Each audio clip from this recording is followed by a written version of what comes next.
The story originates in an extremely luxurious place. A lot of richly dressed people gathered in one place.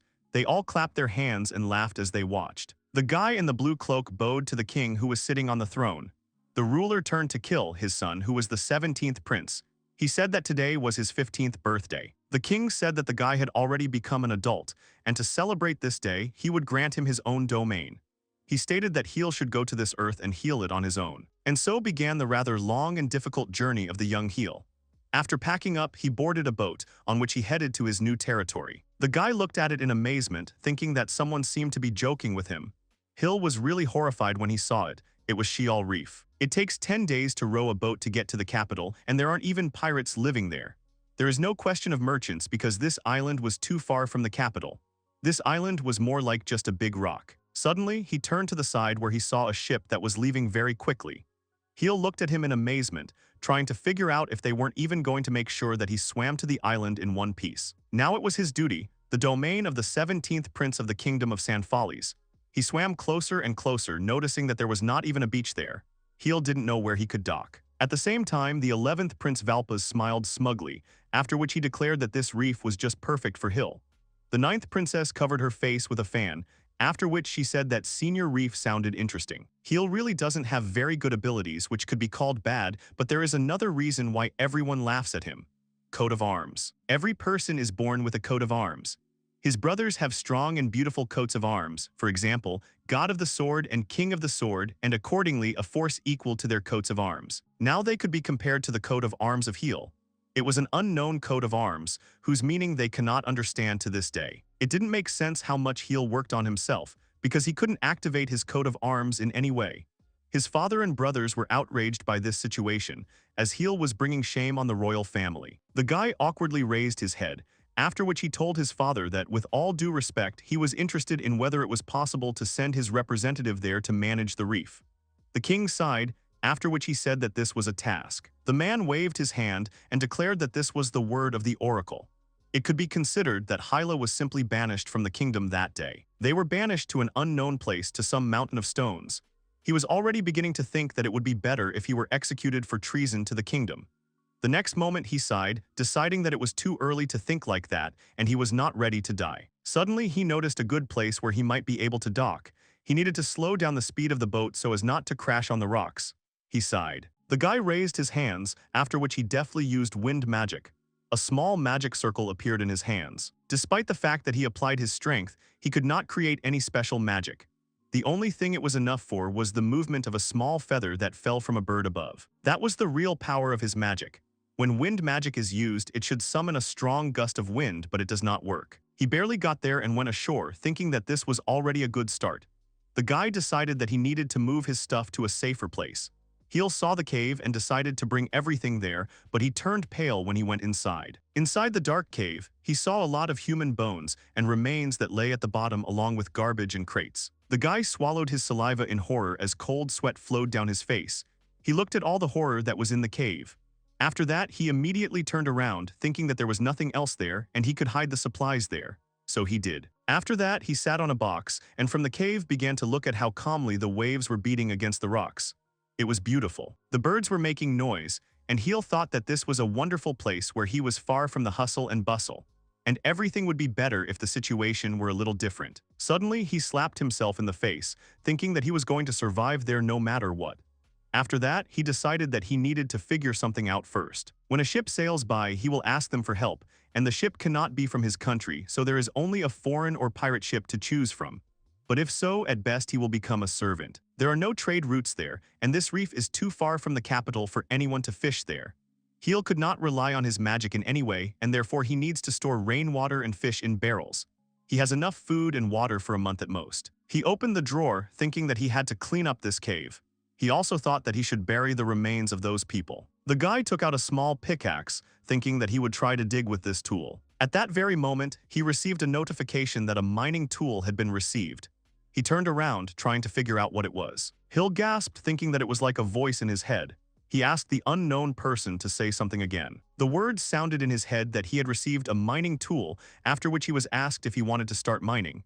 The guy was stunned, realizing that there was no doubt. he asked who it was. The voice said that it is the coat of arms of the king of the cave and plays the function of an advisor. He explained that he was not a living organism. The king of the cave is the coat of arms that Khil was born with, but it was unclear to him why he appeared now. Suddenly he thought about it and realized that it was connected with the cave. He exclaimed that he had always lived in the royal palace and had never even come close to the cave. Said that in addition to being an advisor, he enhances mining skills and provides support. Inside the cave, he can raise his level in different ways. Gil, startled, asked to stop. He thought he didn't understand anything, but he wondered what would happen if he said he wanted to start mining. Immediately after that, Jerb agreed and said that he was starting to optimize production. Khil was a little confused and asked what it meant. The next moment he walked up to the wall on which a bright glow appeared.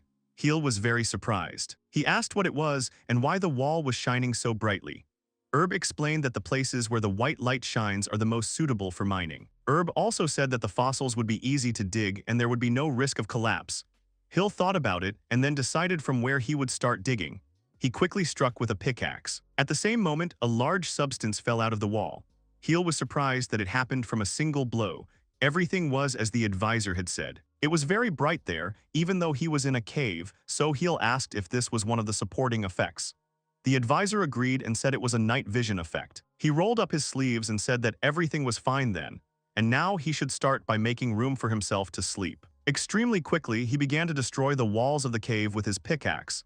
He smiled, thinking that it was quite fun. After a while, the entire wall of the cave was broken, but Khil continued. Thus, he created a fairly large passage in the wall. In the process, he asked the advisor if the amount he could dig up at once was increasing. He noted that he had already dug up a lot of stones. Also reported that this amount that he can dig up increases along with mining skills. After these words, he noted that his abilities were still improving. Suddenly, he slipped and almost fell. The counselor asked if Khil wanted to extract 168 stones. The guy was surprised and asked what to extract. The advisor said that it did not matter how much he could get, because the coat of arms of the king of the cave could store them in countless numbers. When asked where it goes, Jerb said he could not say. So Khil proceeded to even more quickly clear the area in his cave. The vault does not affect the guy's body in any way, and he can extract the excavated at any time. The guy said that he understood, after which he extracted 168 stones from his construction inventory. He was surprised. Looking at so many stones, he gasped in admiration. The advisor asked if Khil wanted to activate the automatic search. The guy immediately agreed. He was thinking that with such incredible speed, he would soon get to the backside, and therefore he needed to dig deeper. The advisor said that the hill is 10 meters from the place from which he started. After hearing about meters, the guy noted that he had never heard of such a thing, and probably he should still know what 1 meter is. The guy got up and wiped his sweat. Before Khil could even look back, there was a whole bunch of stuff in his inventory. There were copper and bronze ores. The guy was surprised to see even gold ore, but he didn't need it on a desert island yet. Khil also noted that he did not know what magic ore was. Immediately after that, the advisor activated the mining guide. It was written there that the magic stone greatly increases the user's magic power. He also read that the larger the stone, the stronger the effect of increasing strength. He asked if this stone really increases magic power. The guy thought that this meant that even his pathetic magic would be stronger. Suddenly, he noticed the turtle stone in the inventory. He's had quite a few problems during this time. The manual said that after using the turtle stone, it can increase its lifespan by 1 day. Khil was genuinely amazed. The guy doesn't even have a clue what the king of the cave is, but this coat of arms turned out to be just amazing, and this Sheol reef turned out to be a very good possession for him. The guy with the big smile gripped the pickaxe tightly. After that, he rushed to extract resources again. He had completely forgotten about the idea of finding ships that could save him. He just kept digging and mining. In the blink of an eye, Khil reached a depth of 30 meters, and he had quite a lot in his inventory. What interested him the most was also in abundance. There were 90 magic stones and there were 6 turtle stones. He was especially interested in the magic stone. He thought it would be nice if he could use more advanced magic. The counselor asked if the guy wanted to use a magic stone. Khil confidently agreed. That's how he spent all the magic stones he had. Right after that, Khil was left alone in an empty cave. He looked back and looked at himself, trying to feel the effect. After that, he laughed awkwardly and asked the advisor if he had already used magic stones. The coat of arms confirmed everything. The guy wondered if anything happens to the body when he uses a magic stone. He looked up, wanting to test his strength, as well as clear the path he had recently dug. Khil stretched out his hand, then called for the wind. At that very moment, a huge wind current swept through the entire cave, rising up. The strength of this wind was simply incredible. The wind currents completely demolished not only human remains, but also many of the stones that were there. All this has been swept to the surface. The guy froze, staring ahead in amazement. He couldn't believe what had just happened, and so he stared ahead in a stupor. He screamed loudly and asked in a panic if he had done it. Khil couldn't believe that 90 stones had raised his magic level so much. At that moment, the little creature started walking towards the guy. Khil turned around and saw something jump up quickly, then hit his face with all its force. The little slime stuck to the body of Khil, who was confused trying to figure out what it was in front of him. Khil sharpened his pickaxe extremely deftly, and also prepared all his belongings so that it would be more convenient for him to explore the cave. And so it had been 3 days since he, the 17th prince of the kingdom of Sanfaris, had been assigned, or rather exiled, to the rocky mountains known as the Sheol Reefs. After Khil finished, he deftly put his bag on his back, noting that he had collected all the tools and the food was already with him. After that, he smiled broadly and looked down at someone. He turned to Shell, saying that they were about to start a new mining day. The little slime swayed, looking at the prince. Right after that, Khil climbed on the shell, and together they set off. This little slime's name was Shell, and he was Khil's very first companion on this island. 3 days ago, when the guy first discovered Shell, he asked in amazement what it was. The little slime kept jumping around the guy. Khil looked at him, then calmed down a little and said that he had read about it. He said it was slime, and then asked if he jumped out because the guy's wind magic scared him. At that very moment, the advisor notified Khil that the first tamed monster had been found. He asked if Khil wanted to tame him. The guy was confused. Taming is a skill that makes monsters follow him. However, Khil has never seen it used. He doesn't work for hostile monsters, and anyway, in the guy's kingdom, all monsters are just hated. However, something else was bothering him. He squeezed his hand and put it to his chest, saying that in this unusual place, no one would be able to condemn him for sure. The advisor said that in order to complete the taming process, the healer needs to name the monster. The guy thought deeply, after which he said that the monster came from Sheol Reef. After that, he started repeating the name of the reef. When he came up with something interesting, he exclaimed that the monster was now called Shell. The guy said he was very pleased to meet you. The advisor said that the naming was completed and the shell was tamed. It was obvious to Khil that the monster did not understand human speech, but having another living creature next to him made him feel better. The guy waved his hand and said it was time for them to continue. This was exactly what the prince had thought of in the first place. He turned around and looked at Shell with a smile. He called the monster to him. The next moment, the monster hardened a little and created a fairly high and comfortable platform under the hill. The prince was a little confused about this. Shell turned out to be surprisingly very smart. He agreed with the monster and said that now he could reach such a height. He thanked Slime. Khil used different gestures to tell the monster what he wanted. And precisely because of this, his mining business began to move much faster than before. In the last 3 days, the number of things he had dug up had tripled. He had used about 500 magic stones during that time. With his enhanced magic, food was no longer a problem. When the day came to an end, the guy lay down comfortably on Slime and sighed, saying that it was incredibly pleasant. He carefully guided Shell so that he lay down more comfortably. During this time, Khil found 10 more slimes while he was digging. Being honest, Khil didn't think it would be easy to communicate with them, and so he assumed that his shell was special. He looked up at the sky, saying that it wasn't so important to him as long as they didn't get in his way, so he was going to dig tomorrow. The guy's day began with Shell actively waking him up and pushing him in the face. Khil got up and wished his friend good morning, after which he asked why he was jumping. At that moment, Shell pointed somewhere. At that moment, Khil turned around and gasped in amazement when he saw that someone was on the shore. He immediately climbed on top of Shell and rushed forward, asking if these people were okay. When he got there, he noticed in horror that these strangers were bleeding. They were green-skinned goblins. The guy noticed that their boat had crashed on the rocks. Suddenly, one of them started moving, and the guy was confused when he saw that they were alive. Officially, humans and goblins were enemies. Most people will immediately think about killing goblins just like goblins. Khil turned and looked at Shell. However, Khil was different. He told Slim that everything was fine and he wouldn't feel good if he left those goblins there to die. Khil raised his hand and used recovery on them. When the guy had done all the important things, he picked up the goblins' bodies and with the help of Shell carried them into the cave. The guy covered them with blankets and left them to rest. Khil sighed because now their lives were out of danger. The guy turned around and told Shell out of the corner of his eye that the monster would inform him if there were any changes in the condition of these goblins. He wondered if he was being too careless because if they woke up and attacked him, it would be dangerous. However, he could use medium-level magic now, so he hoped that everything would be fine. He felt a little anxious. The guy gripped his pickaxe tightly in his hands, thinking that he would just dig, and thanks to this he would calm down. He was hitting the rocks and walls of the cave with his tool more and more. He hit the stones extremely hard with the pickaxe again. He sighed, thinking that mining was wonderful because it made him forget about everything else.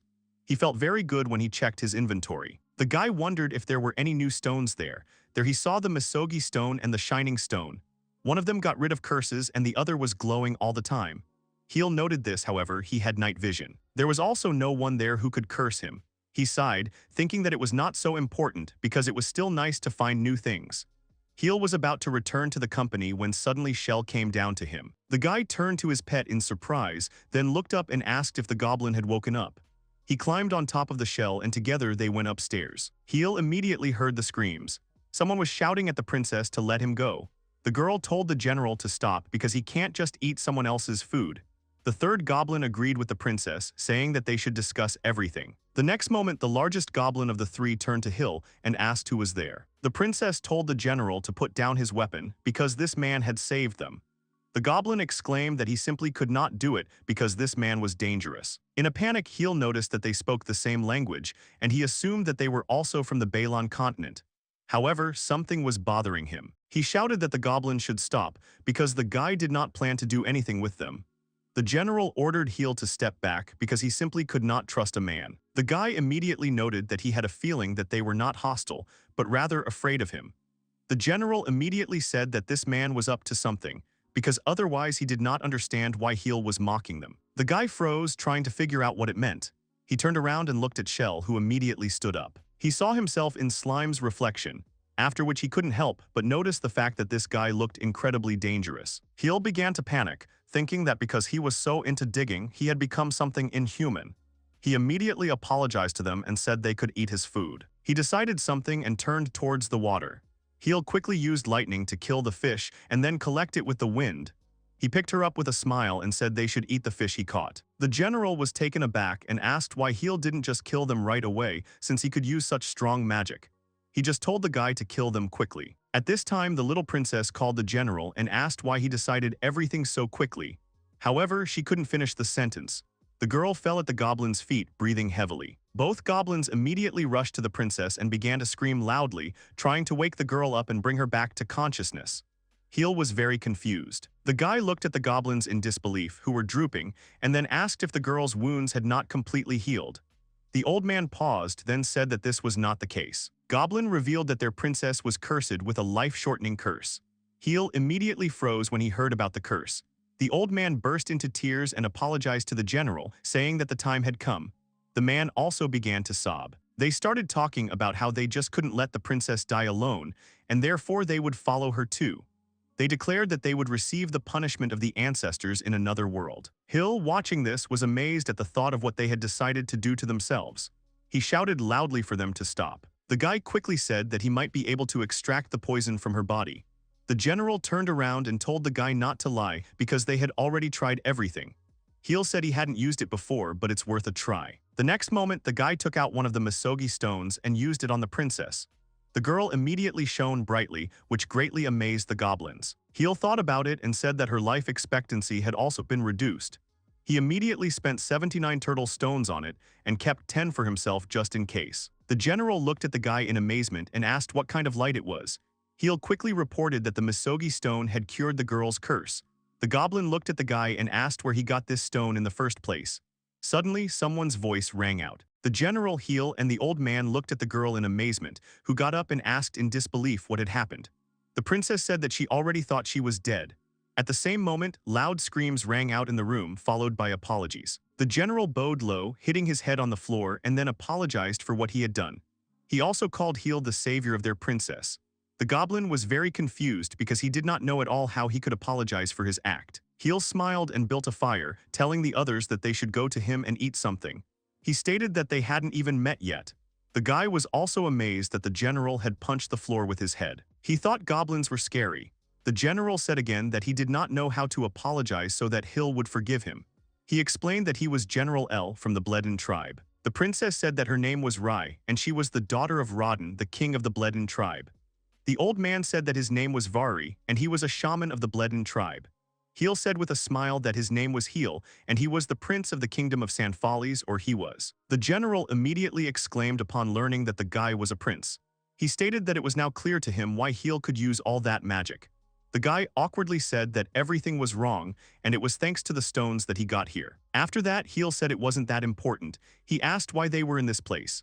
Upon hearing this question, they all froze.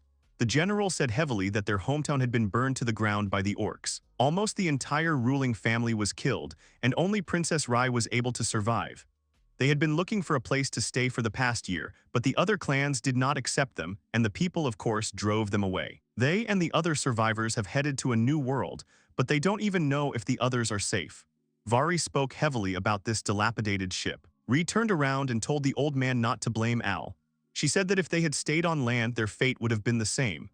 Vari turned around and said that the girl was right, after which he apologized to her. The girl turned to Khil with a smile, after which she sincerely thanked him for saving monsters like them. The guy froze when he heard how she addressed herself. Khil just said that everything was fine. Rai said that she already knows that she won't live long anyway. And yet, this pain in her chest has disappeared, and she is very glad that she can now die in peace. Vari and Al just smiled. Khil agreed, after which he confidently stated that it was too early to give up now. The guy told me that there are still turtle stones here, and there are a lot of them underground. They can extend the life of the Rai for as long as they want, as long as they have these stones. The general asked in amazement if this was true. Khil explained that if he dug at this rate for a whole week, he might be able to get more than a year in the form of stones. Vari and Al immediately exchanged glances. The general said he was well aware that he was asking too much, but he would like to know if Khil would allow them to dig too. The guy was a little confused but very easily agreed to it. Al and Vari immediately fell to their knees, sincerely thanking the guy for this. The princess asked in confusion, why is he giving them something so precious? Khil explained that she shouldn't worry because he only digs because he likes it, and he's also very lonely alone. Hearing this, Rai couldn't hold back her emotions and cried bitterly. The princess lowered her head and sincerely thanked the guy. He also thought that it was really a small matter, but he did not know what to do now. He has ice axes, but if they dig somewhere in a strange place, they may collapse. Suddenly, the advisor said that the guy can often grant blessings from his effects to the monsters that he tames. Of the related effects, he will get improved mining, increased experience, optimized digging. When they heard about the idea of domestication, they were very confused. Khil explained that this way they could dig together. He also added that they can refuse because he does not insist. He will dig himself and give them as many stones as they need. Al immediately said that everything was wrong and he and Vari would serve him. However, he did not want the princess to be a part of it. Suddenly, Rai rushed forward and asked for the opportunity to serve the guy herself. The goblins were amazed. The girl said that she simply could not sit and let others work for her, because she also wanted to repay Khil somehow. The girl turned to him and asked him to give her a new name. The guy laughed awkwardly, thinking that she didn't need to worry so much about it. However, if she wanted to, she could always stop. From that day on, Al's name was Alvin. The goblin said he would protect him from now on. Vari became Varus. He said he would be honored to serve Khil for as long as his age would allow. Rai was now called Rihanna. He asked the girl what she thought about it. She was delighted and said that she promised that Rihanna would offer him everything she had. They went underground after they finished eating. Khil thought that he just wanted to get back to mining. The guys were very surprised when the guy took out a torch. This item was in his inventory, and he explained that he would teach them while they were digging. Goblins didn't have night vision, so he made a simple stone torch. Varys was very surprised when he noticed that the cave was glowing in some places. Rihanna said it was very beautiful. Khil explained that these were places where it was safe to dig and he would show them everything. After that, he quickly struck with a pickaxe. At the same moment, a huge area of the mountain cracked until it completely collapsed, collecting everything in Khil's inventory. When it was over, there was a hole in the wall. The goblins were genuinely amazed. Khil said he doesn't usually start like that, but when they get used to it, they can dig as well. He also said that the stones are not collected automatically. The guy turned to Shell and asked if he could give instructions to other slimes. He said that they need to try because practice improves. The guys quickly agreed and got to work. Since that very day, the cave has become much more lively. A large number of people gathered in one place. They all threw Khil to the ground, after which he fell painfully. The aristocrats laughed at him and threatened the guy. Khil wanted this weakling to get out of his way. After that, he noted that this would apply to a large number of such people. They were all grinning, using magic to hurt the guy even more. He just stared at them in horror and wiped the blood from his face while the little creature hid behind him. The guy tightly clutched a small bottle of liquid, completely lost in his thoughts. Because of how much he was concentrating, the guy didn't even notice someone calling him for a long time. Khil looked up and looked at Rihanna, who was calling him. The girl anxiously asked him if everything was all right.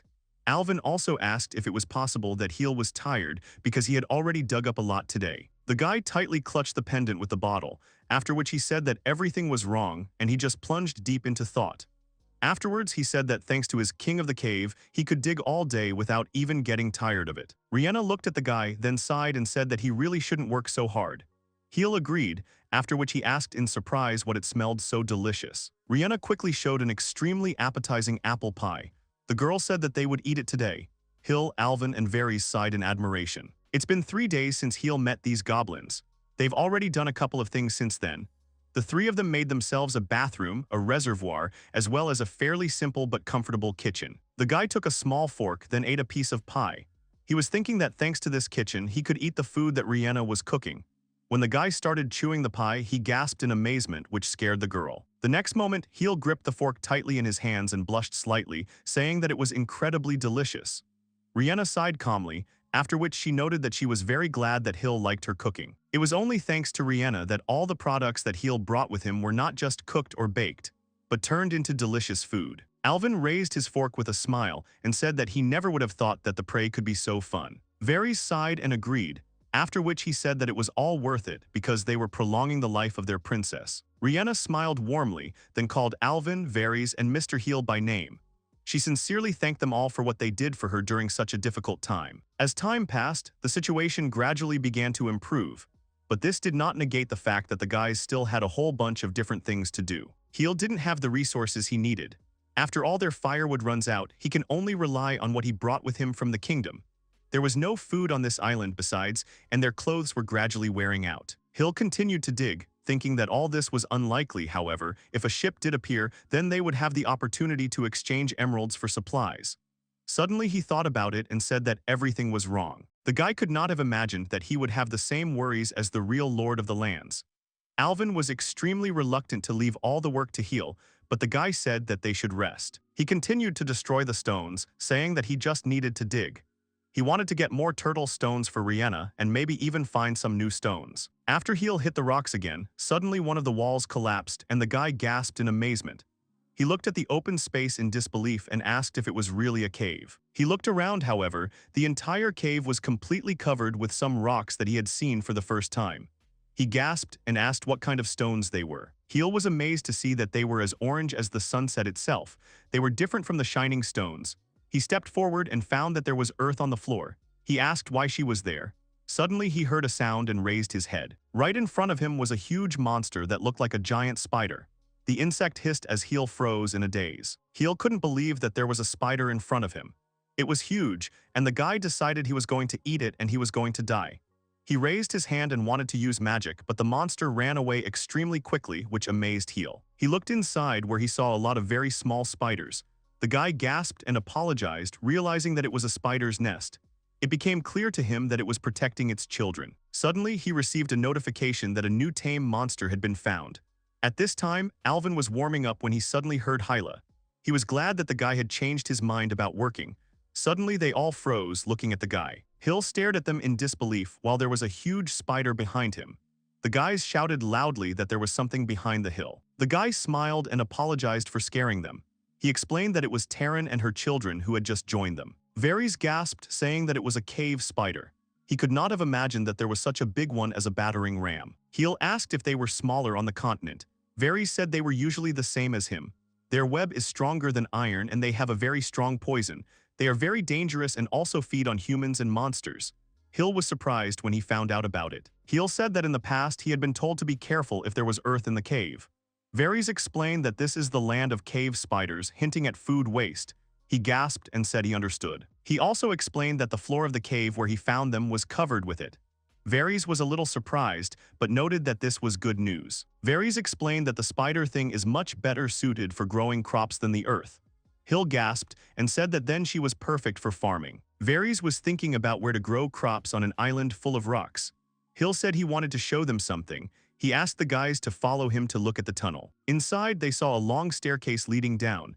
Rihanna asked where it came from. Khil also said that he had tried out the new functions of his coat of arms. He had raised the second rank and therefore could now shape things during mining. It was easier for him to walk along this path than through an uneven tunnel.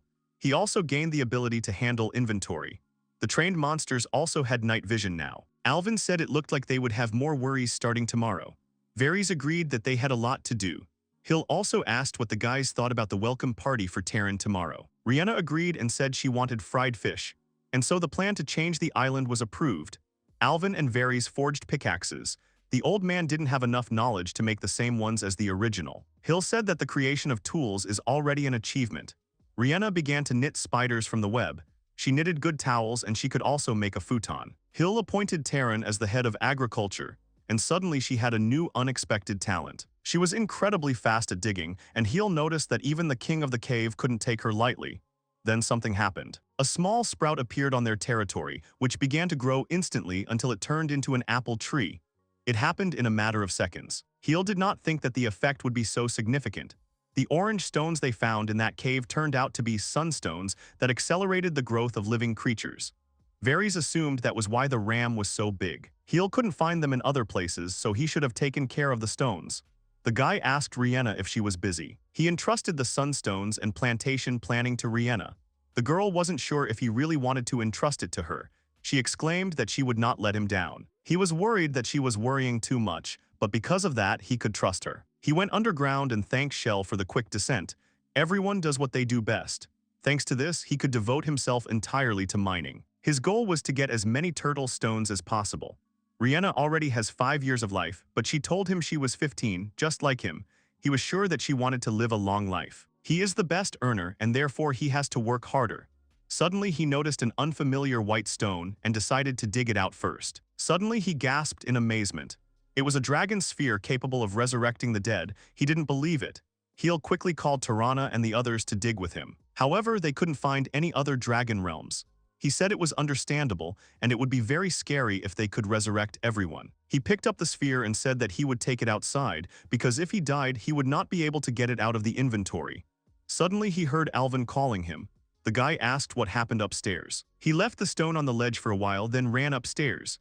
At this time, a small stone rolled down. Alvin exclaimed that their clan ship was nearby. Khil ran out startled and asked if that was the case. Alvin pointed with his finger. One ship was restlessly staggering in the sea, which was sailing towards the guys. Khil saw and noted that they had all survived.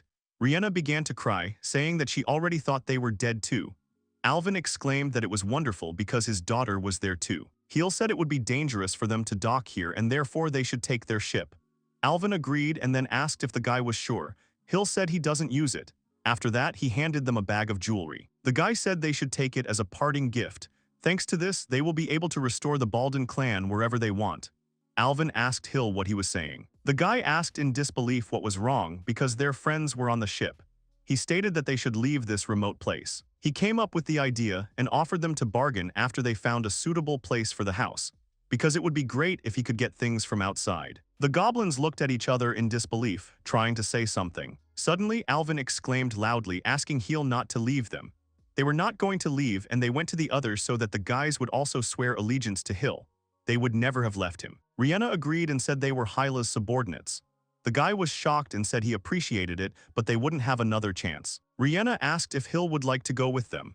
The guy thought that he really had such a plan, but he was not ready to leave the island. Noticing this, Rihanna said that then they would stay too. Khil was surprised and Varys and Alvin smiled. The guy thanked them. Suddenly they screamed, noticing that the ship was sinking. Most of the goblins couldn't swim. Rihanna rushed to the boat to save them. Khil saw that they were not in time and that small boat could only accommodate a couple of people. It was bad and there was nothing Khil could do. Remembering the pile of bodies on the island, he immediately rushed forward. He quickly jumped into the water. Upon seeing this, Alvin, Varys, and Rihanna panicked and called Hyla by name. Khil quickly jumped into the water, thinking that it was not hopeless and he could do it. He remembered that he was the king of the cave. At that moment, he had spent 9,000 magic stones. He quickly used an ice spell. Extremely quickly, the ice spread forward, stopping the ship's fall as well. Varys, Alvin, and Rihanna were amazed. Khil was delighted. It was the power of 9,000 magic stones. He reached out and told Alvin to forget about the boat and just walk across the ice to save them. He accepted it and went forward but quickly slipped off her. Khil realized that he had made a road but it was all slippery. At that moment someone else came forward. Taryn rushed forward carrying Khil on her back. The guy noted that it was easier to do this with her legs. At this time small spiders were carrying goblins. Alvin thought that he had never treated spiders well, but now he has changed his mind. At that time the slimes were also nearby. Khil shouted at Shell to do it with the other slimes. Everyone worked hard and put their strength into saving an entire goblin ship. Khil used magic while the others pulled the goblins out of the water. When it was over and everyone was on land, Khil used magic to heal the monster's wounds. Rihanna told Khil that thanks to him, all 205 passengers of the ship were safe. Varys asked how they could pay him. The guy also noted that he was glad that everything was safe. Alvin was happily hugging little Fu because she was alive. The girl said it was awkward and asked her father to stop. Varys explained that Fu is the general's daughter. He said that Alvin looked very happy. Khil thought she looked more like her mother. Rihanna said that all the wounded feel better thanks to Khil's healing magic. She thanked the guy and he just agreed. Khil said that he couldn't have done it alone. Taryn and Spiders, Shell and Slime. Rihanna, Elvin and Varys, they all saved the Baldan tribe. He thanked them with a smile because at that time he managed to save them. The guys were touched and Varys said that the guy was too kind. Suddenly, he also asked who was behind the guy. Khil turned around and saw a middle-aged man he didn't recognize. The guy asked if the man was on the ship. Varys said that he had not received such a report and he was wondering if Khil had met with any cave. The guy also hadn't seen him before. He also did not understand why the man was without clothes. Khil introduced himself in disbelief and then asked who the man was. The stranger just turned away. He went to everyone and started eating. Rihanna assumed he was hungry and decided to cook more. Khil thanked her. Varys asked who it was. The guy thought about it, then said that they should just put it on. The next day they started working again. Khil said with a smile that this should definitely be enough and they could bring everything in. In an instant, it turned into a dining room. Their population has increased by 205 people, and therefore Khil has prepared new rooms. He tamed everyone in the Baldan tribe. The circumstances might not have been the best, but he was genuinely glad that the island had become much more lively. However, the news was not only good. They found only a few supplies at the shipwreck site. Therefore, they are very busy increasing the production of necessities and tools. Rihanna brought Khil a drink and said that he had done a good job on the rooms. The guy thanked her and asked if the girl was okay. She said it was like that. The girl noted that she knows that this is unexpected, but Khil should try it. Khil drank the drink, after which he happily noticed that it was grapes. Rihanna said she used a sunstone on a grape seed she found in the boat. The guy said it was wonderful. He never thought he would drink fresh juice there. Rihanna said it was still a small plantation, but in a few years it would be full of fruits. Upon hearing this, Khil praised her because she is already thinking about the future. He said he was sure she could handle it. Khil also said that if she needs help, she can always tell. The girl said she would do everything in her power. At this time, the goblins shouted at the man, asking what he wanted. They said all he does is watch. The goblin told Mappa to bother someone else. Khil recognized the old man with no clothes in the map. Rihanna agreed and said that's what everyone calls him. Mappa looked at the tools and spread his arms. Goblin put the hammer in Mappa's hands and said that if his work wasn't good enough for a man, then he should try it himself. Map took the hammer in his hands, after which his eyes lit up. All the guys gathered and carefully watched how the map worked. Khil, looking at the man, noted that he seemed to be good at it. Map swung his equipment. After that, he began to strike extremely fast blows at the pickaxe, which greatly amazed all those who gathered nearby and watched. Immediately after that, he dipped the weapon into the water and quickly sharpened the blade. The pickaxe came out so elegant and beautiful that it looked like a real work of art. Although the pickaxe is just a basic tool. Khil took a new pickaxe and walked forward, wondering if this tool would be able to break the stone. He turned around and told everyone to see that he had a regular pickaxe on his right and a map on his left. At the same moment, he hit the stone with both picks. Immediately after that, his doubt disappeared immediately. The mark left by the map's pickaxe was much larger than that of an ordinary pickaxe. Khil said that it is made of ordinary iron and therefore he does not understand how Map was able to do this. The man just gave a thumbs up. At that moment, Khil noticed something unusual. He went up to a tall stone and said that he could be sure that he had left his item there. Rihanna turned around and asked in disbelief what had happened. The guy asked if they had seen a round stone nearby. Because of all the commotion, he had completely forgotten about it. The guy gasped in amazement when he noticed a human-shaped pit in the stone. He wondered if this could be true. He didn't notice because of the shadow of the rocks, but it looks like there were rocks there. That's how Khil realized that the Dragon Ball had resurrected Map. He sighed, thinking that he should be glad that they now had another loyal comrade. Thanks to Map's tools, the guys were able to enlarge the shore. They also dismantled the ship and began to rebuild it. They have been successful in some cases. Besides, they started to dig a lot more. They even found new slimes and tamed them.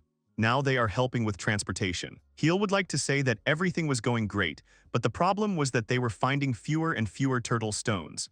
Rihanna said with a smile that she already had enough turtle stones. However, they increased the princess's life expectancy by only 10 years, and Khil was firmly convinced that the girl wanted to live on. Suddenly, Khil sighed heavily and told Shell that this was not true, and in fact, it was the guy who wanted Rihanna to live longer. He wanted to dig more, develop the island, and live with Rihanna.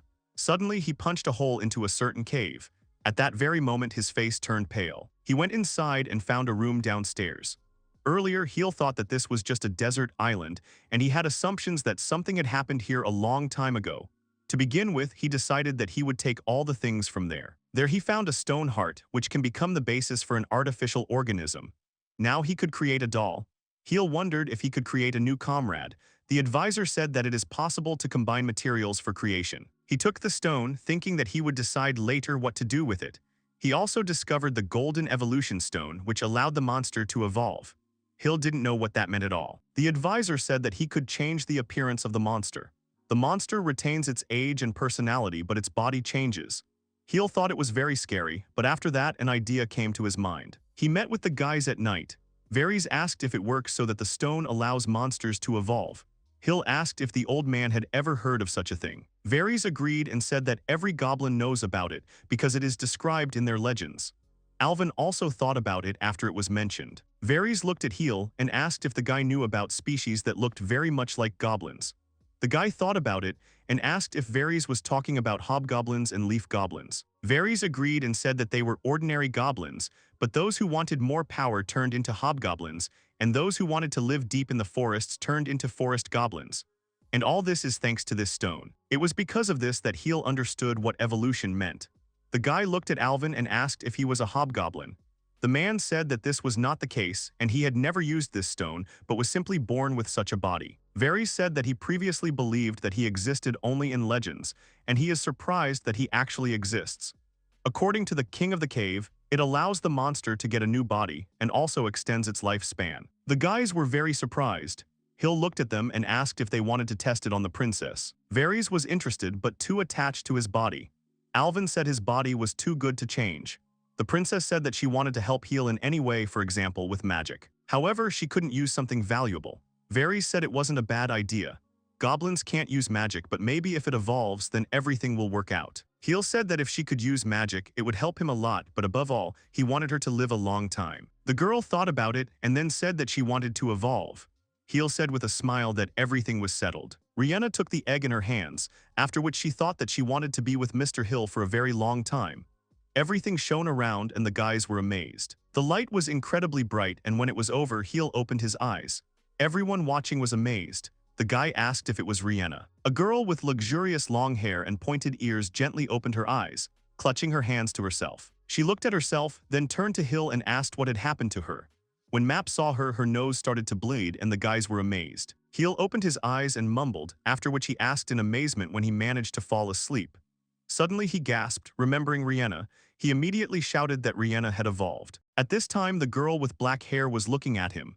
With a smile, she said that it was exactly like that, and Rihanna was right there. Khil was very scared when he opened his eyes and saw that he was lying on this girl's lap. Rihanna smiled warmly at him, and Khil blushed deeply and screamed. He immediately moved away from her and asked if it was true Rihanna. The girl said worriedly that he needed to lie down because he collapsed out of the blue. The guy blushed awkwardly, remembering what had happened. When Khil wanted to help Map, he bled himself. He screamed in panic that he was just a little tired, and that's the truth. He asked how long he had been asleep and what condition the Map was in now. The girl explained that it was still night, and Map was resting in another corner of the room. Khil blushed again and said he saw it. Khil asked if Rihanna was okay. He said that no one suspected that she would look like a human. The girl drooped. She admitted that she did not like her past appearance at all. She was cursed as a child, which made her sick and her growth stopped. Her beautiful sisters laughed at her and her parents tried to help at first, but later they also began to reject her. Therefore, there was no doubt that the moment she used the evolution stone, She wished to be beautiful. The girl apologized guiltily to Khil for using such a precious stone according to her selfish desire. The guy thought about it. He also added that he does not know how to say this, but he feels that he has changed since he arrived on this island. So it's great if Rihanna feels like she has a new life too. He also asked if it wouldn't be a waste of time if she evolved but didn't get the body she wanted. She sincerely thanked the guy. The girl took his hand and said that her body, her life, and her name, all this was given to her by Khil, and therefore she offers him everything she has. The guy blushed but also took her hands. The next moment Khil blushed deeply, noticing that Map had woken up and was watching them. Obviously, the Baldan tribe was also shocked by Rihanna's evolution. The girl wore an extremely beautiful dress. She said it was made of taran and other spider tissue. Rihanna looked at the others and asked what they thought about it. Khil blushed looking at Rihanna. Alvin and Varys saw how she was undergoing evolution, but many could not believe that it had passed so suddenly. But when they saw how hard she was working, they soon quickly realized that this was really their Rihanna. Moreover, she devoted herself to the study of martial arts and magic. It even seemed to Khil that Rihanna's ambitions were boundless. He was watching her labors with a warm smile when suddenly Varys caught him doing it. Goblin asked if Khil had any idea in mind. Khil got confused and told Varys that he wasn't looking at Rihanna's feet or something. Goblin also said that everything is as expected from Khil because this is the coat of arms of the princess, Farmer. Khil was very surprised when he heard about the coat of arms. The farmer makes the harvest more abundant. Entrusting the plantation to the princess was a very good decision. Khil asked in surprise if goblins also have coats of arms. Varys agreed and asked if it was strange. Khil awkwardly apologized and said that in his kingdom they thought that only people had coats of arms. Varys admitted that he also has a coat of arms. He showed his hand, and Khil asked in amazement if this was the king of witchcraft. Varys calmly agreed. Khil said admiringly that it was an incredible coat of arms and only one of his brothers had it. Varys agreed, but said it was useless for a goblin like him who couldn't use magic. He added that it was thanks to this that he was able to continue his research without wallowing in the power of the coat of arms. Khil wanted to suggest something, but Varys quickly said that this was a pointless conversation, and he would like to discuss the plan he mentioned yesterday. Varys' plan is to reclaim land from the sea to expand the island. With a larger area comes more crops, and they also need to create an expanded space where children can play. Varys called Khil and said that if he had the raw materials he could do something. He said he wanted to try something, so Khil could leave it to him. He thought out the procedure, so it's okay. Khil could use the workshop outside the cave. Khil activated his workshop to process the rock. He used a combination of stone and sand to produce gravel. He then quickly extended his hand to place the blocks in the planned locations. Everyone was amazed. Next, the guys had to use water magic to remove seawater. They filled the space with stone and gravel and decided to cover the surface with spider mud. Khil said with a smile that everything was fine, but he didn't know if it would be enough now. When he ran out of land, he used the stone to make something like a public square. The guys were absolutely delighted. When they ran to the prepared area, Khil worriedly said that it was still dangerous there. However, he thought it was okay if they just ran there. The children, with wide smiles, began to thank Khil for this. He smiled warmly and said he was always happy to help. Rihanna came up to him and also thanked Hyla for everything. She said she was sure they would be able to grow a great crop. Khil said with a smile that he was looking forward to it. When the guys thought that everything was fine, in an instant a huge bird flew up to the open space and grabbed Map, who was running outside with its beak. Khil and Rihanna turned pale with horror. The monster very quickly and greedily began to absorb Map's body into its mouth, while the goblins watched in horror. They were pointing at the bird. They looked up into the sky in horror, where they saw a huge number of killer birds flying directly into the open area. Khil quickly waved his hand and told everyone else to return to the cave immediately. Rihanna helped the children back in with Varys. At that moment, one of the little goblins stumbled and fell, which Fu noticed. The girl ran up to her friend and scolded him, after which she helped him get up as soon as possible. Suddenly, Rihanna noticed this and screamed loudly, calling Hyla by name. One of the birds was rushing straight at the children at high speed. Fu was terrified, however. First of all, she hugged the boy tightly so that he would not be hurt in any way. At the moment when the bird was a meter away from the children, its head flew off and the monster was killed. Khil looked in that direction in disbelief as the monster's blood flew in different directions. At that moment, the weapon that killed the monster flew back. It moved until someone grabbed it tightly. Alvin held his weapon tightly in his hands, covering the children with himself. The girl looked at him in confusion, then called her father by name. Alvin smiled cruelly, after which he called his daughter, Full, by her new name. He quickly said that the girl should leave here as soon as possible. Right after that, he was even more ready to fight. When all the children were in the cave, Alvin very quickly began to twist his axes around, deftly defeating enemy monsters. Khil was genuinely amazed and scared by the strength of the Baldan tribe general. The guy quickly stood up and covered Alvin's rear. He also praised the general for his good work and added that he would also help him now. Alvin shouted loudly and called the boss so that he could defend himself. While Khil was turning around, someone was using a shield. Rihanna stood behind the guys and used the shield extremely quickly, thereby protecting everyone else from the monster's back attack. The general was amazed to see the princess in action. The girl quickly said that she could cover for them too, so Khil had to do what he had to do. The guy was a little confused but quickly came to his senses and agreed, thanking Rihanna for this. The three of them started attacking the monsters one by one. They understood the fact that they did not know which of the monsters had swallowed the map, so they should aim at the heads so as not to accidentally injure the man too. They all accepted the order. When everyone was protected, Varys shouted again, telling everyone to enter the shelter.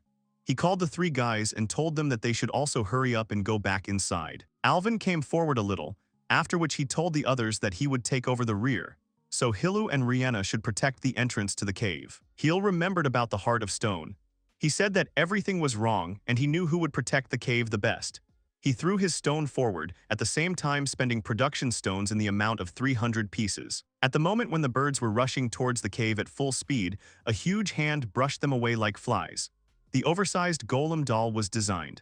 When the creature appeared, Khil exclaimed that the golem would protect the cave the best. At the same time, one of the birds, which was behind Khil, began coughing convulsively, trying to spit something out. After several diligent attempts, the monster spat out a map that landed on one of the slimes. Khil turned a little pale watching this. However, he understood that now they didn't have to worry about accidentally hitting map. He quickly called Alvin and asked if he could get all the birds together. The goblin was a little confused, but quickly realized and threw his weapon into the air, saying that Khil could provide it to him. With his dexterous movements, he twisted the rope that was attached to his weapon around the birds, which made them more confused until they collected a huge live ball. Alvin smiled smugly, after which he said that these ropes were made of spider silk and they couldn't break them even if they wanted to. When it was over, Khil shouted for them all to lie down on the ground. Alvin and Rihanna fell to the ground, and the goblin covered the girl's body with himself. Khil raised his hands high into the sky and conjured a strong blizzard. At the same moment, huge chunks of snow mixed with strong winds surrounded the birds and severely injured them. Rihanna and Alvin watched in amazement. The birds were scared and didn't know exactly what to do. They began to fly higher, quickly escaping from there. Khil sighed with a smile, after which he said that they were flying away from here. Upon seeing this, the goblins began to cheerfully shout. Alvin ran up to Khil and said that it worked just fine. Rihanna also ran to the guy, asking if he was injured. Suddenly, the girl suddenly fell down. She was very surprised herself. Khil was confused and went to Rihanna to help. The girl apologized awkwardly, saying that she was really scared. However, Khil was with her, so she was fine. Upon hearing this, Khil blushed a little. His legs were also shaking, and he pointed it out, saying that this was the first time he had actually fought monsters. They laughed. Varys said loudly that he was very glad that they were all okay. Khil and Rihanna joined hands, when suddenly all the goblins and the map gathered around them. They were very happy and rejoiced at the victory. Khil smiled, thinking that it seemed like even someone like him could become something like a real ruler. The guy asked Rihanna if she could eat a killer bird. The girl agreed and said they were delicious. So the guys decided that they would have fried meat for dinner tonight. Pretty quickly and deftly, the little goblins butchered the bird. They separated the feathers and cooked the meat for consumption, making delicious dishes. Alvin grabbed Khil by the shoulder and then said that he would like to thank their boss. The guy was a little embarrassed by the attention. At night, the guys all gathered around the campfire where Rihanna cooked fried meat.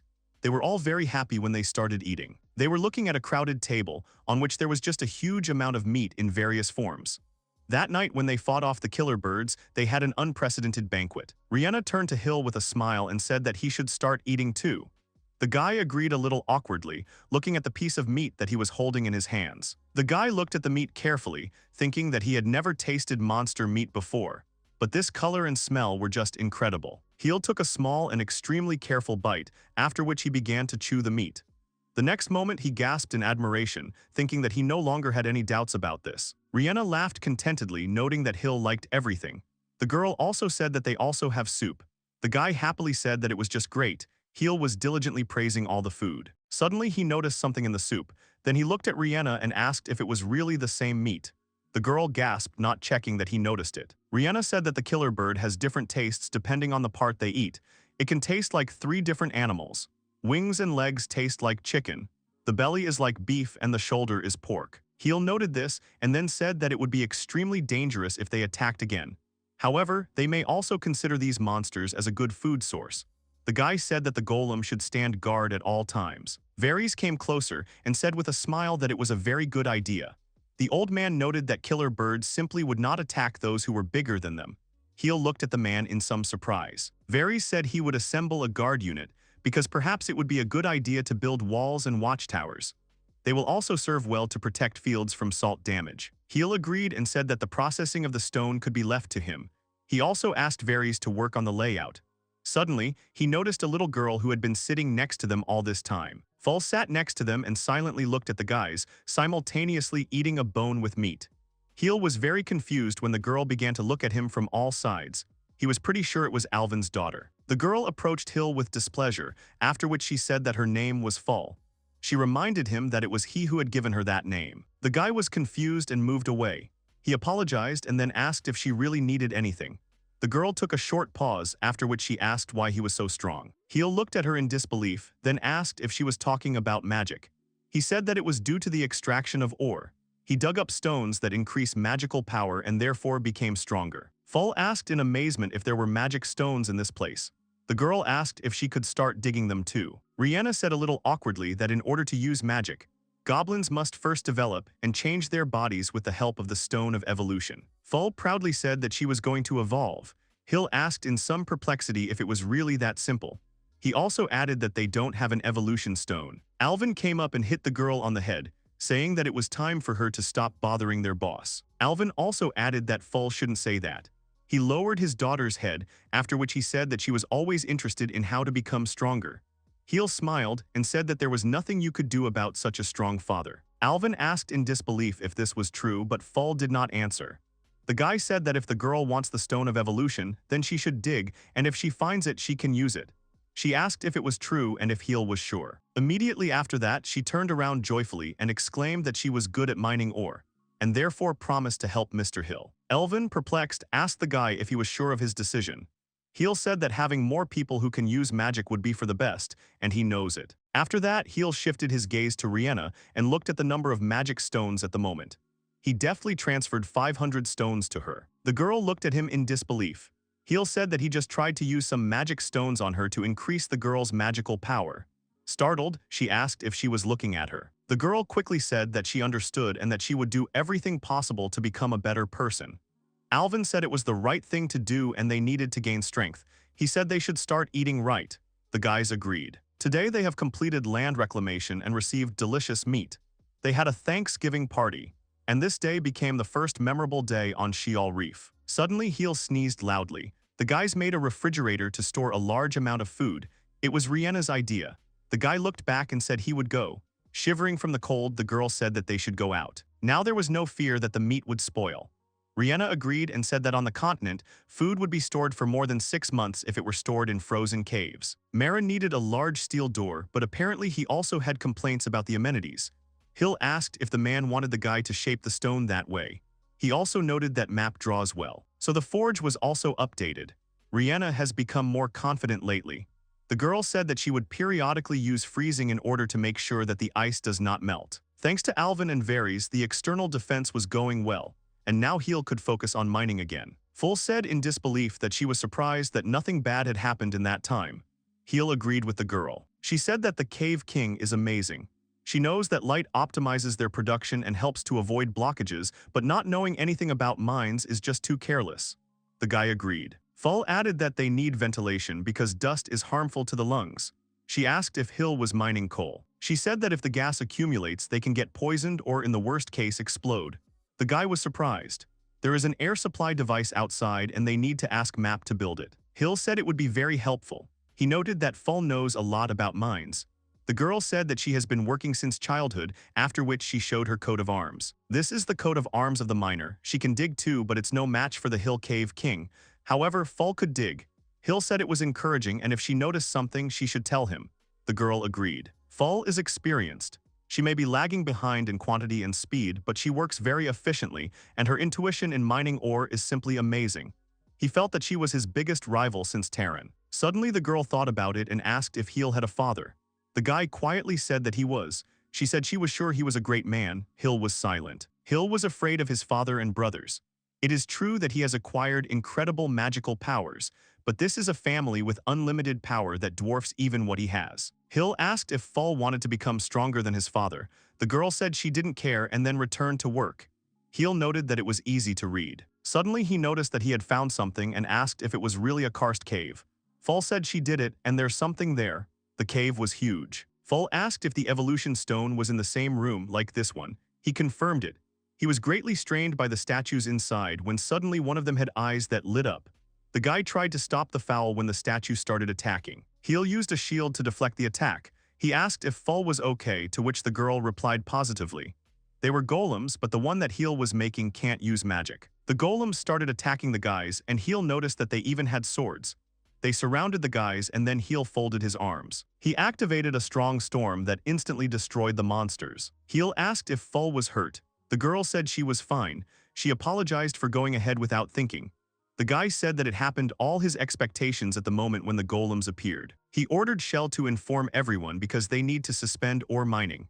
Suddenly, Fall found a golden stone and asked what it was doing. It turned out to be a royal stone which is not needed by Fall. She was upset. Suddenly, a map came out which scared the girl.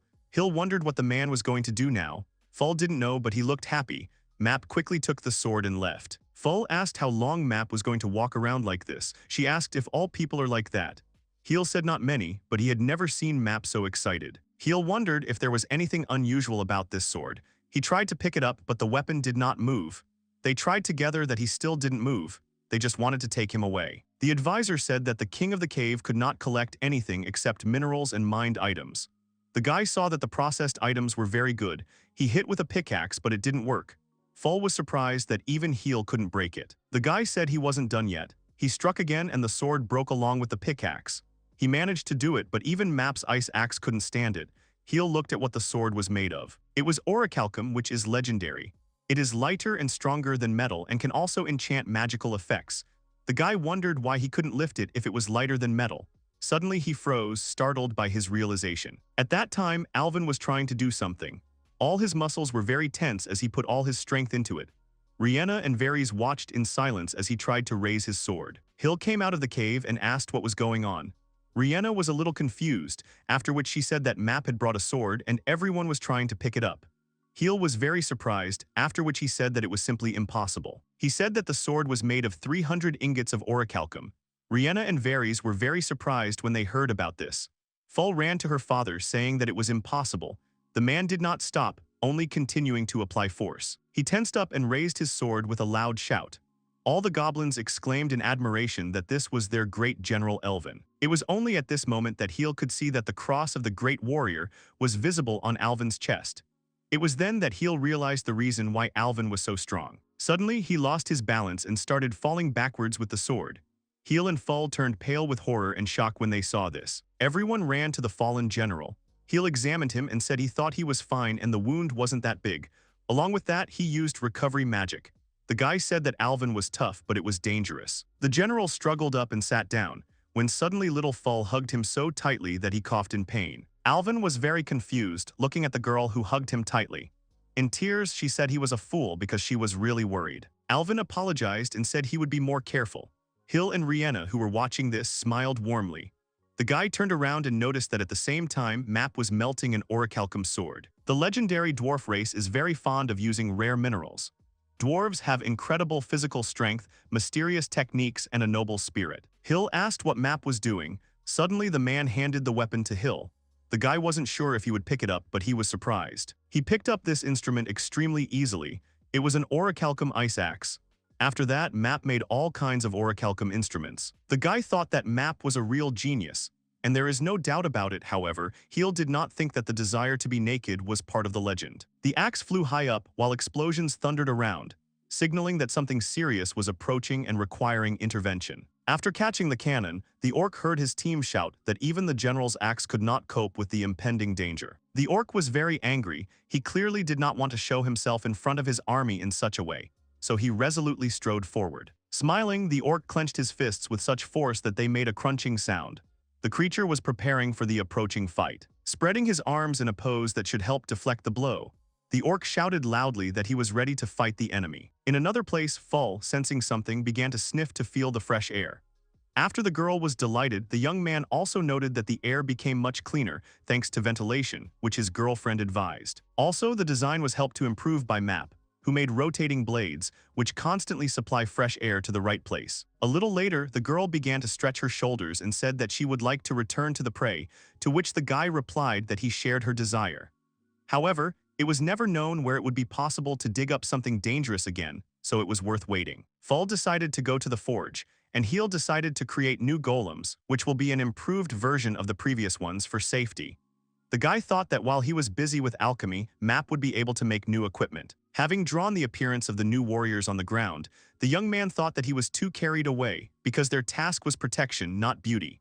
The new golems will have the defensive power of orichalcum equipment, a melee sword and a bow. Muttering to himself the innovations of the warriors, the young man did not notice how a girl with dark hair approached him.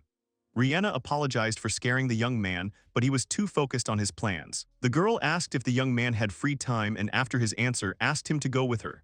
Khil was surprised by such self-confidence, but Rihanna only smiled mysteriously and replied that the guy would like what he saw. After some time, the couple came to the appointed place, and although the girl was a little confused, the young man was really surprised by what he saw. Looking around, the young man liked what he saw, because there were many beautiful plants next to him and the sea was visible in the distance. Praising the girl for her efforts and for making such a magnificent garden, Khil noted that he liked to see apple trees, vineyards, as well as lemon trees and palm trees in it. However, despite all the praise, Rihanna said that they still don't have enough food, so she added that she had an idea to fix this situation. After making a break, the girl hit the trunk of a palm tree hard, causing coconuts to fall from it.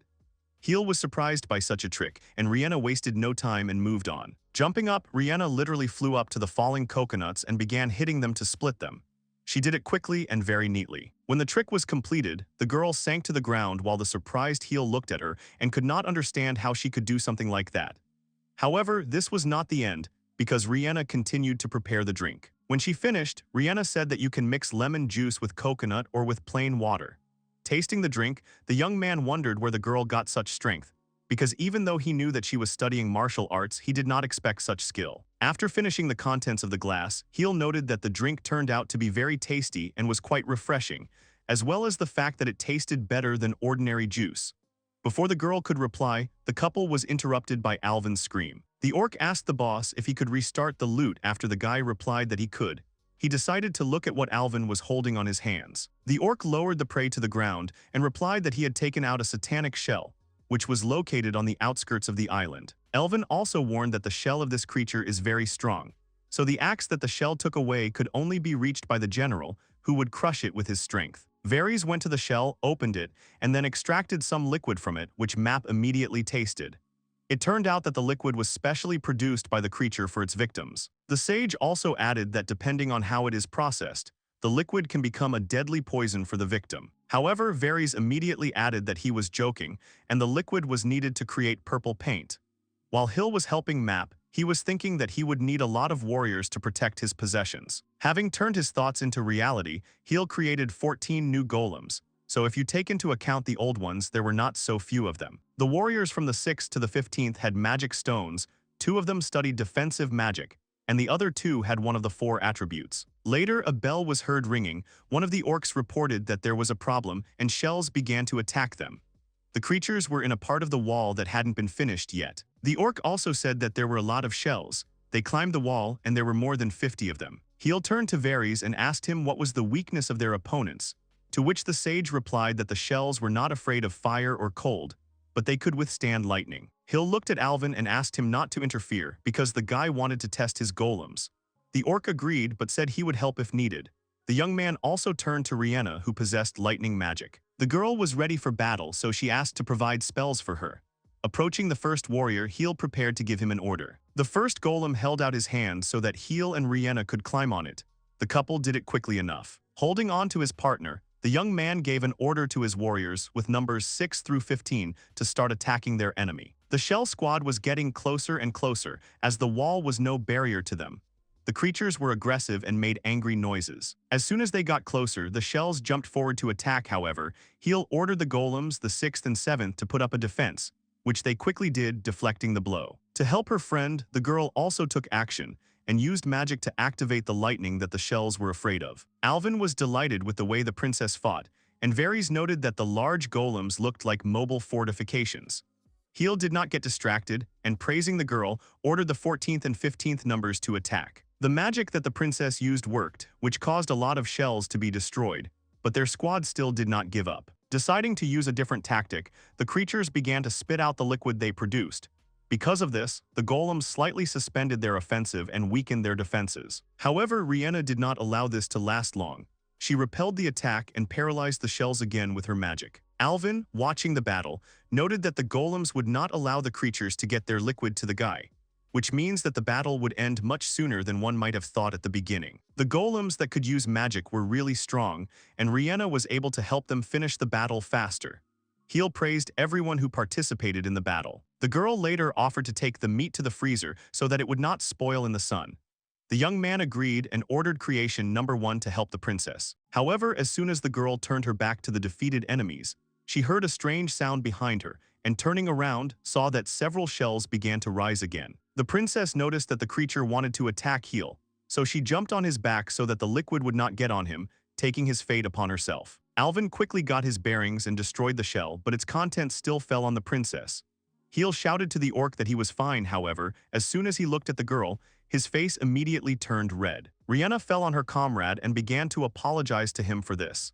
Khil was confused. He didn't understand what he needed to do in such a situation. After looking at the young man, the princess began to talk abruptly about how her body was completely numb due to the liquid, so she could not move normally to get off him. Khil couldn't stand it for long, so he immediately began to remove the effect under the influence of which his interlocutor was. Rhianna thanked the embarrassed guy for helping, but noted that her body was still very sticky. To help the princess a little more, Khil decided to bring water so that the girl could remove the slime, but she replied that she could handle it herself. Turning around, the young man noticed that one shell nearby had something glistening inside. The young man saw something very bright, and Rhianna said that it was a pearl, which was very rarely found inside satanic shells. Taking the object in his hands, the young man noted that the pearl was indeed very beautiful. Handing the object to the girl, Khil added that she could take the pearl, because he did not know its value and thought that it would suit her very well. Rhianna was initially surprised by the unexpected gift, and later a blush appeared on her face. After a few seconds of realizing what was happening, Rhianna's face turned completely red with embarrassment, and the girl began to stutter. After returning the pearl back, the princess said that she would not be able to accept such a gift and ran away. The young man did not understand what had happened, but the object remained in his palm. The next day, the young man was in one of the mines and told his fool that they should take a break to rest. But the girl was not going to stop and wanted to work longer. The young man decided not to interfere, but reminded the girl not to forget about the snack. The guy also ordered his 15th golem to call him if something serious happened. Under the protection of the golems, the team managed to resume mining, and while one of the creatures with the captain's crown from the map, Fall, was very energetic and worked hard. Rhianna kindly helped with the food and cooked for her companions. As soon as the company saw the dishes, she pounced on them, after which the girl added that they should not hurry because she made a lot of things from shell meat. Due to the fact that the creatures were nesting somewhere near the island and continued to approach, the team could get good food, paints, and other resources after destroying the shells. However, the currents around Sheol Reef brought not only some garbage, or something useful to the shores of the island. The waves brought something more than just a blessing to the area. There was a body in the water showing no signs of life. Looking at various things, the young man explored a material called Tyrian purple. He looked great. The orcs were actively working with the fabric, while the guy noted that it looked better than the one used by the nobles. The sage also said that they would use it to make various things, including clothes. Turning around, Khil noticed Alvin and wanted to show him what the orcs had managed to make from new materials. However, the young man stopped. The orc looked very sad. As soon as he arrived, he couldn't find the words to address the young man. After some time, the orc was still able to start his speech, but it was only enough to ask Khil to go with him to the conquered land. The young man did not resist and went with Varys after Alvin. there were already a lot of orcs on the pier who were looking at something. It turned out that the crowd had fished out the body of the dead orc from the sea and began to look at it to understand who it was. The young man was no less surprised than those present. Alvin began to explain and said that the body was fished out on the embankment and dragged here. The seal that was on the deceased notified that the orc belonged to the tribe that destroyed their native home. One of the orcs shouted that they should not be afraid of the corpse and urged his comrades to start destroying it. The crowd was angry because they understood that the deceased was related to their deceased relatives and comrades. The orcs began to kick the body, so the young man hurried to stop them and turned to Alvin and Varys to help him calm the creatures, but saw that they themselves were very angry. Khil understood that the dead orc was an enemy of the Belden tribe, so he did not have the heart to stop those who were so angry at the enemy. The young man believed that he had no right to do so. However, someone still shouted for the crowd to immediately stop doing what they were doing, which made the orcs flinch. It turned out that the princess had managed to approach them, who was very indignant at what the orcs were doing with the body of the deceased warrior. Rhianna said that kicking a dead man is a disgrace, so the whole Belden tribe will lose their pride. The orcs tried to object and replied that they would never be able to forgive what had happened to their home. The princess understood everything, so she humbly closed her eyes. However, she still added that they should not behave in this way and also reminded that Khil should decide what to do with those who came to the island. After Rhianna was able to stop the orcs, the young man realized that he was very grateful to the princess for such bravery and courage. Realizing his mistake, Khil stepped forward, covering the corpse with himself, and said that he understood the sadness and hatred that the orcs felt. However, he added that he would not allow those who had already died to be mocked. The young man understood that he had to take full responsibility for himself and asked for forgiveness for asking him to restrain his anger, because it was very difficult. Seeing the way the young man bowed his head, the orcs immediately began to ask him to raise it. Later, Khil asked Varys to take care of the burial of the dead man, but the sage replied that the orc lying in front of them was not the only one who died. After examining the sea, everyone saw that there was a whole detachment of enemy soldiers in the water who died during the battle. The orcs dragged 24 corpses to the island, but there were not only orcs among them. It turned out that among the corpses were kobolds, who were also the worst enemies of the Belden tribe. They also fought against the enemy orcs. Khil did not believe that kobolds and orcs could fight each other so cruelly, to which Varys replied that it was strange for them to be together in such a remote area. Approaching the boss, Alvin said that it seemed strange to him that all the corpses had combat wounds, because the orc had never seen such severe wounds before. Perhaps they were inflicted by fangs, and someone looked as if he had been burned alive. Since even magic couldn't do something like that to warriors, the young man thought that maybe the orcs and kobolds were attacked by someone else. Alvin replied that he could not guess who it was, but they should have increased their vigilance and watched for armed ships. Because of this, Khil assigned Varys to handle the funeral and Alvin to handle the defense of the island. The guy himself, along with Rhianna, started looking for things that could be useful, because the conditions on the island were not too good. The girl noted that all the debris was in terrible condition, and the guy was attracted by an incomprehensible sound. It turned out that someone was squeaking softly from a chest nearby. Rhianna tried to open the thing, but it did not work, after which Khil saw that it had a lock. Using magic, the young man opened the chest, and some kind of creature immediately jumped out of it, which jumped on Khil. He picked up the animal. The guy realized that there was an ordinary puppy in front of him, who was very scared. The small animal twitched and quickly jumped off the young man's arms, starting to run over him. The guy didn't know what to do, so he turned to Rhianna for help. Due to the fact that the puppy was scared, he soiled the young man's shirt, and the girl laughed and promised to wash it soon. As soon as the animal moved into the princess's arms, it calmed down a little, and the young man noticed that he looked like a kobold. The girl also said that the baby was not to blame for anything, so no one should be against him staying with them on the island.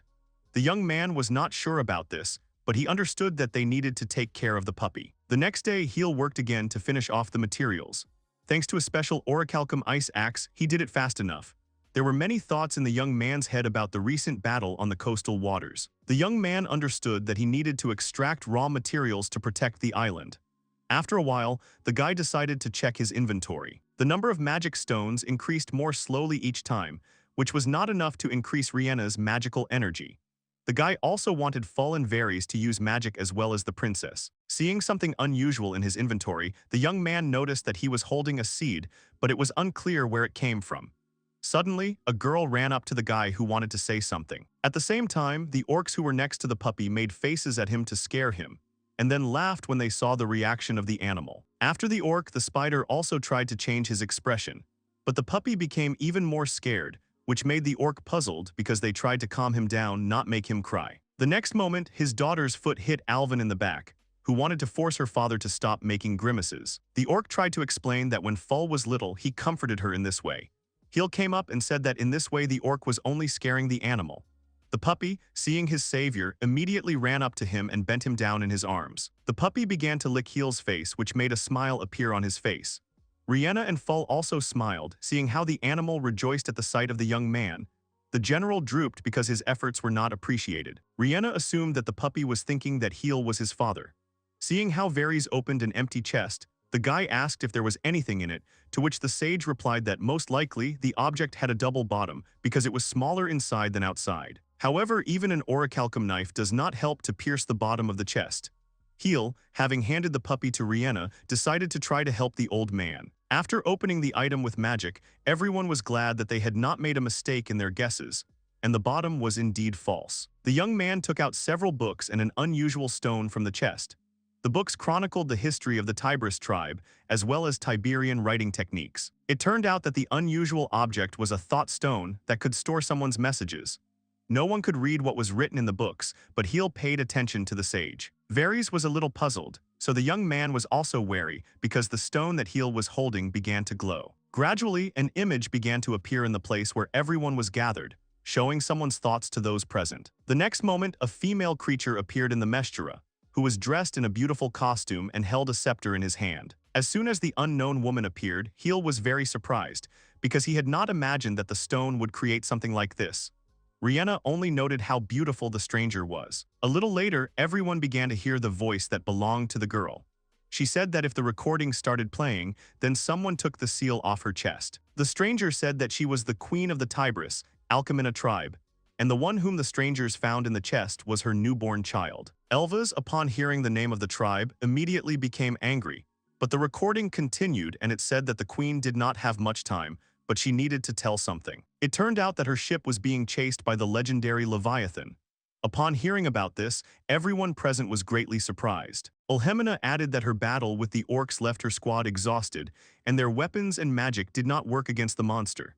Since she couldn't escape, she only asked that someone take care of the child. All that was offered to the saviors as a reward were 2 of the strongest warriors, who were tasked with protecting the chest, and 3 books that were forbidden to outsiders. The recording began to break off, and the woman once again asked to take care of her child, and added that perhaps one day her child would hear her last words. Before the image went out, the queen managed to smile and say that she, Alchemina, loves her baby very much. The puppy, who was dutifully sitting in Rihanna's arms, could not understand what was happening around and only looked up somewhere. As soon as the image disappeared and the recording stopped, silence fell in the cave.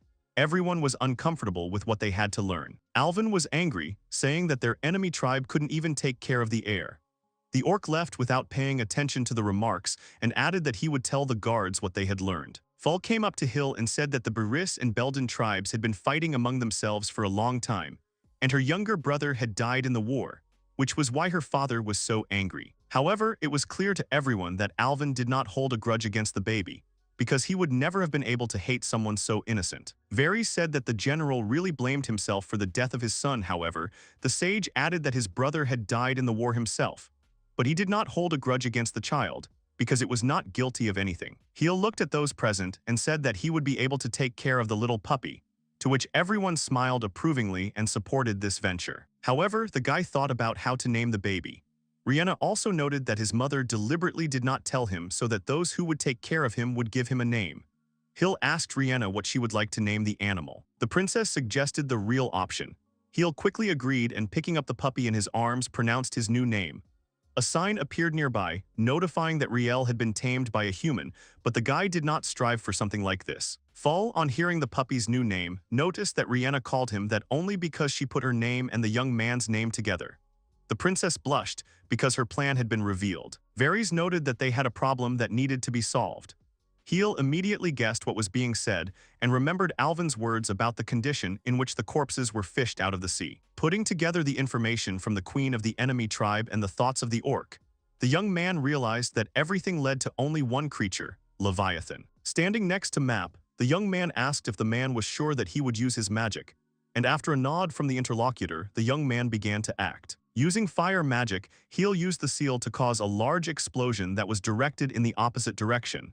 Everyone looked ahead expectantly. At the place where the attack was made, there was a golem that activated the shield. The magic damage did not work, as the defense turned out to be very strong and worked as planned. Khil noted that the orichalcum shield was even more effective with magic cast than without it. It seemed to be very durable. Deciding to ask about the progress of the others, the young man turned to Varys and Alvin. The orc replied that the map's project was progressing splendidly, because with such structures, they would be able to protect the island even from giant monsters that could attack them. Looking at the new weapon, Khil wondered if Leviathan was really a mythical creature. He was also haunted by the information that a group of soldiers led by Elhemina had been destroyed by a water monster. The conversation was distracted by barking. Looking around, Alvin saw that Riel had climbed high on the structure and could not get down from there, which made him tremble violently. The orc decided to help the animal down, however, as soon as he got to him, the puppy jumped on his body, knocking Elvin down. The princess ran up and asked Riel not to distract anyone from their work. The girl apologized for the behavior of the baby, but the orc replied that everything was fine and asked why the puppy was not with Rihanna in the field. Recalling recent events, the girl replied that he was very active and prevented the other orcs from planting seeds. The sage also noted that the kobold cubs matured quickly, so soon Riel would start walking on two paws. Remembering the unusual seed, Khil asked Varys if he knew what was in the guy's inventory. The sage replied that he had never seen such seeds before, but Rihanna quickly replied that it was Yggdrasil. The men were surprised that the girl knew the name of the seed, but the princess did not expect herself to say the answer so quickly. It turned out that Khil had heard that the farmer's coat of arms bestowed knowledge about plants. And after these words, Varys replied that he remembered Yggdrasil. The sage added that giant trees grow from such seeds, blessing all living things, but this was only a fairy tale. Although it was only a story, there was still a chance that it could be true. Having moved to another place next to which there were sea waters, Khil continued to work and fight his way through the rock. Rihanna praised the young man for his efforts and noted that the cultivated lands had become a defensive zone for them, although fertile fields were planned nearby. After cutting a passage through the entire rock, the guy stopped. Noticing that he already had enough materials, Khil decided that, because of his cave search function, he needed helpers who would carry the soil outside. Thanks to the young man and the spiders, they were able to finish cultivating the new land that evening, so the guy asked them to hurry up and plant the seed he found. Rihanna decided to sow flower seeds from her hometown because she thought they would look beautiful in such a place. The guy did not mind and praised the princess for her initiative. Map appeared next to the guy, who was silently looking at the plant in front of him. The young man also looked at the sprout and realized that the seed was sprouting quickly. Yggdrasil had indeed already appeared from the ground, so Khil asked if they should use the sunstone to grow more efficiently. Map quickly shook his head, denying its use, so the young man asked the princess to use her magic. When the girl lifted the stone above her, she made it sparkle, after which the plant began to grow rapidly, turning from a seedling into a large tree. When the tree grew, everyone noted that the sunstone was indeed useful.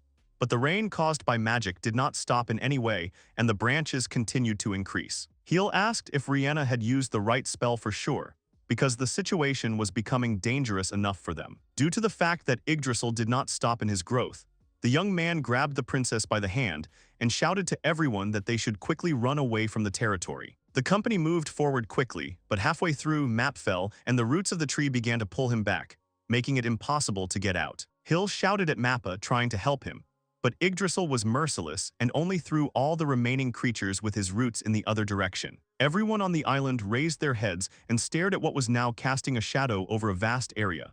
Khil clearly hadn't expected to see something like this. The place they had prepared in order to plant a tree and make fields was completely absorbed by the roots of Yggdrasil, who grew up on the island. The tree was so huge that its roots hung down, touching the seawater. The young man exclaimed in surprise and delight because what he saw clearly exceeded his expectations. However, Khil did not admire the tree for long, because he remembered that his friend was swallowed up by the roots of a rapidly growing tree. The guy decided that first it was necessary to find him to help. As soon as Rihanna saw the map, the team began to move in the right direction, noting that now this place looked like a mountain.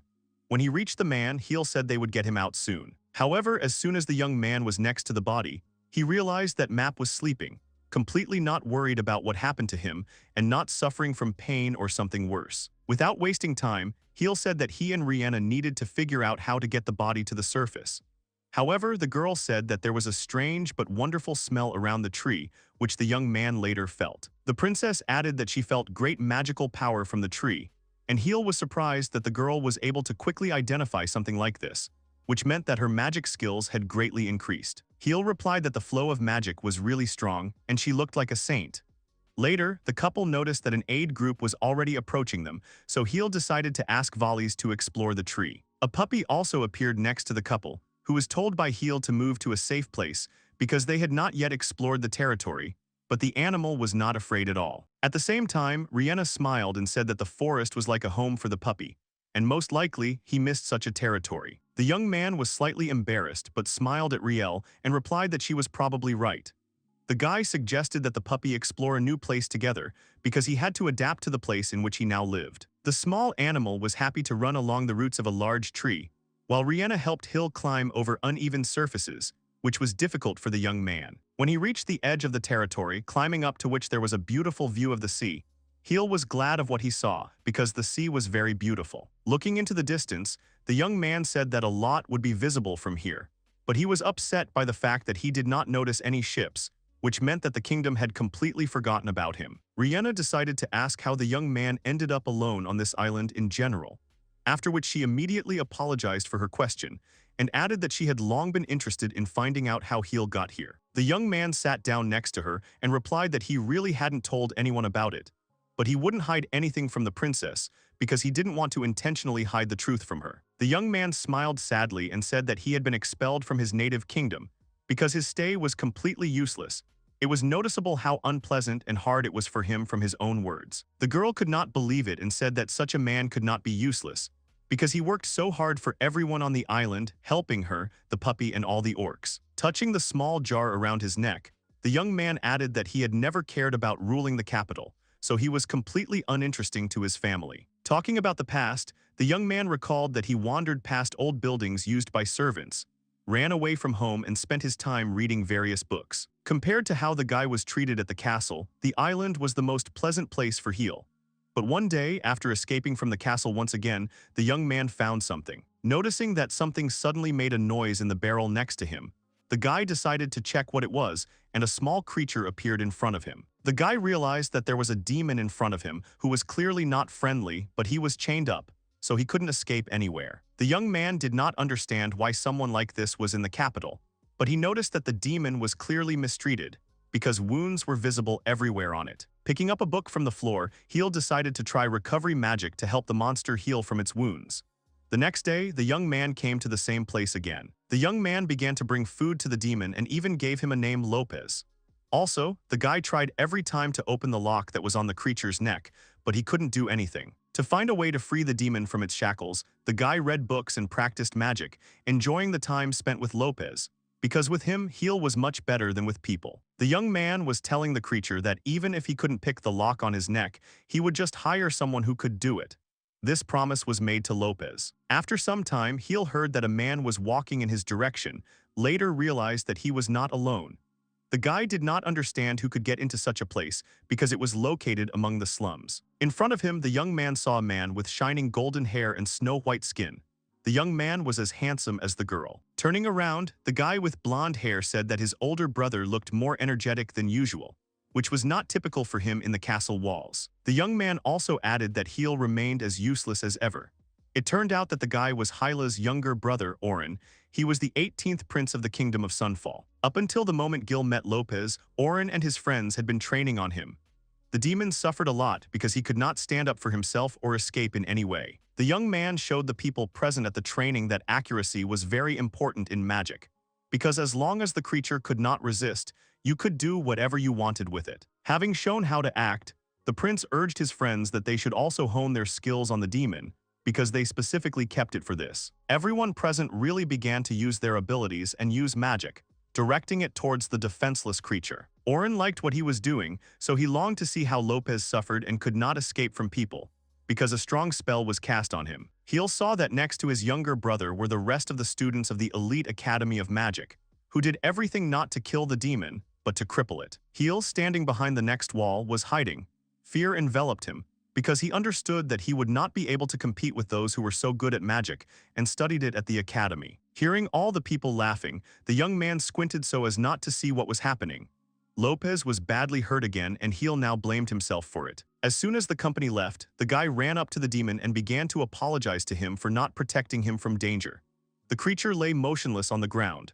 From that day on, Khil nursed and tried to ease the demon's pain every time. However, no matter how hard the young man tried, he did not have enough strength to save Lopez, and Oren and his company came again and again to show their superiority. The young man also still could not open the lock on the demon's neck. However, if it were not for the guy, Lopez would have died long ago from the injuries inflicted on him. During one of the other people's training sessions, Oren was surprised that Khil did not just sit on the sidelines, but came out to him and his company.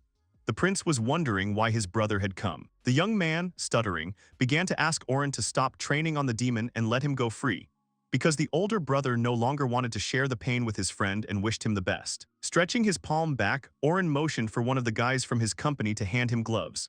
Khil didn't dodge, so his younger brother slapped him hard in the face. The young man with blonde hair reminded his brother that they were from the royal family, so Khil not only spied on Oren, but also wanted to protect the demon. The guy did not stand on ceremony with his older brother and, threatening him with magic, demanded to get out of his way, or he would burn him along with the demon. Upon hearing this, Khil begged Oren while the people around him laughed at the situation and saw his superiority over a member of the royal family. Then something happened that Khil did not expect.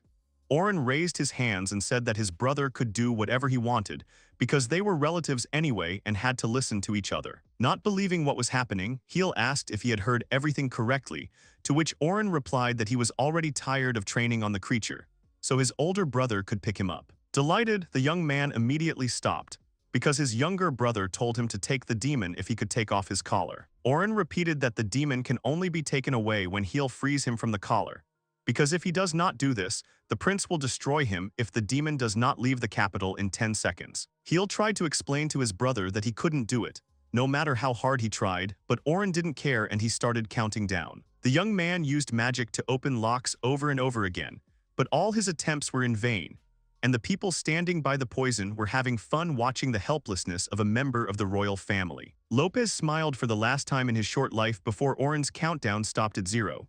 The prince smiled because he knew that this would happen. Exactly 10 seconds later, the demon was destroyed, and Khil remained sitting next to the body of his former friend, not believing that he could not do anything to save him. As he left, Oren said again that his older brother was pathetic and useless because he was unable to help someone he wanted so much, which is why the demon burned down. Clenching his fists, the young man only thought about how much he hated his younger brother, so he tried to attack him, but the shield accompanying the prince prevented him from doing so. Oren calmly asked why Khil was acting like this, because he was to blame for what happened. The older brother cried and asked why the prince did this to Lopez. Turning abruptly, Oren spat out a question to which the answer was already obvious to everyone, because no one doubted that Khil would not even be able to touch his younger brother's body. Returning to the present, Khil ended the story by saying that he later woke up in a hospital bed, and after that he was completely banished from the kingdom to this island. Holding a small jar in his hands, the guy added that he had saved Lopez's ashes because he had become his friend, and he could not keep his promise and protect him from the one who killed him. After listening to the young man's story, the princess said that everything was not as Khil thought, because he was not a useless person at all, since he always helped the inhabitants of the island, Riel, and before that he tried to help Lopez. Crying, Rihanna said that Khil always tried his best to help everyone who needed it, which means he could not be a useless person in any way. When he saw that the girl was crying, the young man became worried and wondered why he had told his story at all right now.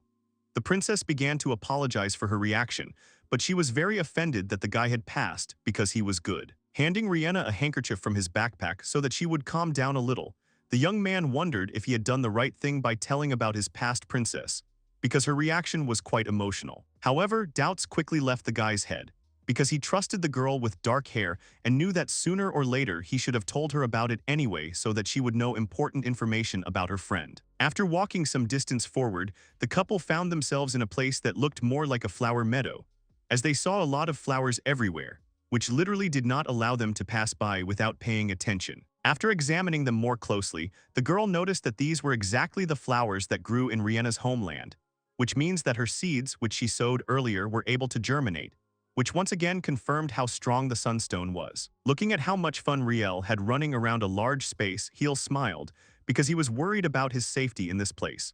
The girl decided to tell the young man that she thought about the situation with Lopez. Rihanna urged Khil not to forget that if he was in trouble, not only the girl, but all the other inhabitants of the island would come to his aid, because all creatures respected him and understood how he tried not only for himself, but also for them. Although Khil had experienced many unpleasant events in his life in the past, now there were those who would not leave him alone and would support him in any situation, no matter what it was.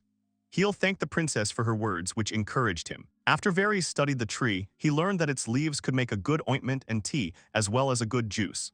But depending on the number of leaves, a headache or drowsiness may appear. And the branches of the tree were not only very light, but also very durable, so they could be compared to orichalcum. Having found out this, they tried to make cuttings for pickaxes from them. Noticing that the sun was sinking, Khil said that he needed to take a break and have dinner, to which Full replied that she was not tired. The young man thought that most likely, the branches of the tree also reduced fatigue. The huge tree gave a blessing to all living beings on the island.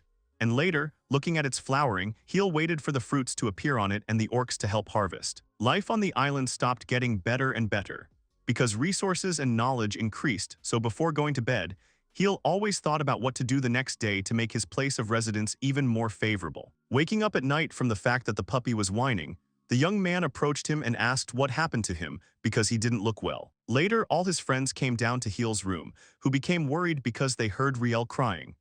Rihanna took the animal in her arms, and the young man assumed that he had just had a nightmare. However, the puppy looked like it was in pain, and Khil noticed, looking at his left eye, that there was some kind of strange mark in it, which clearly had not been there before. After a few seconds, a bright glow appeared in the room, which blinded everyone present, as they looked at the puppy from which it came. In the next moment, a sparkling thread appeared near the left eyes of all those gathered, like lightning, as if linking Khil and his comrades for a moment so that they could see what was needed. Suddenly, someone's memories appeared in front of the company's eyes, as if they were living these moments themselves. A storm was raging at sea, and the ship they were on was gradually collapsing. There were many dead on the ship, in whom Khil recognized those whom he and the orcs had fished out of the sea some time ago. The scepter that belonged to Riel's mother was also visible. She was injured, but tried to maintain a protective dome that prevented the ship from sinking completely. But no one could help her, because only fallen warriors who died from a large monster were nearby. However, the queen of the tribe could not hold the defense for a long time.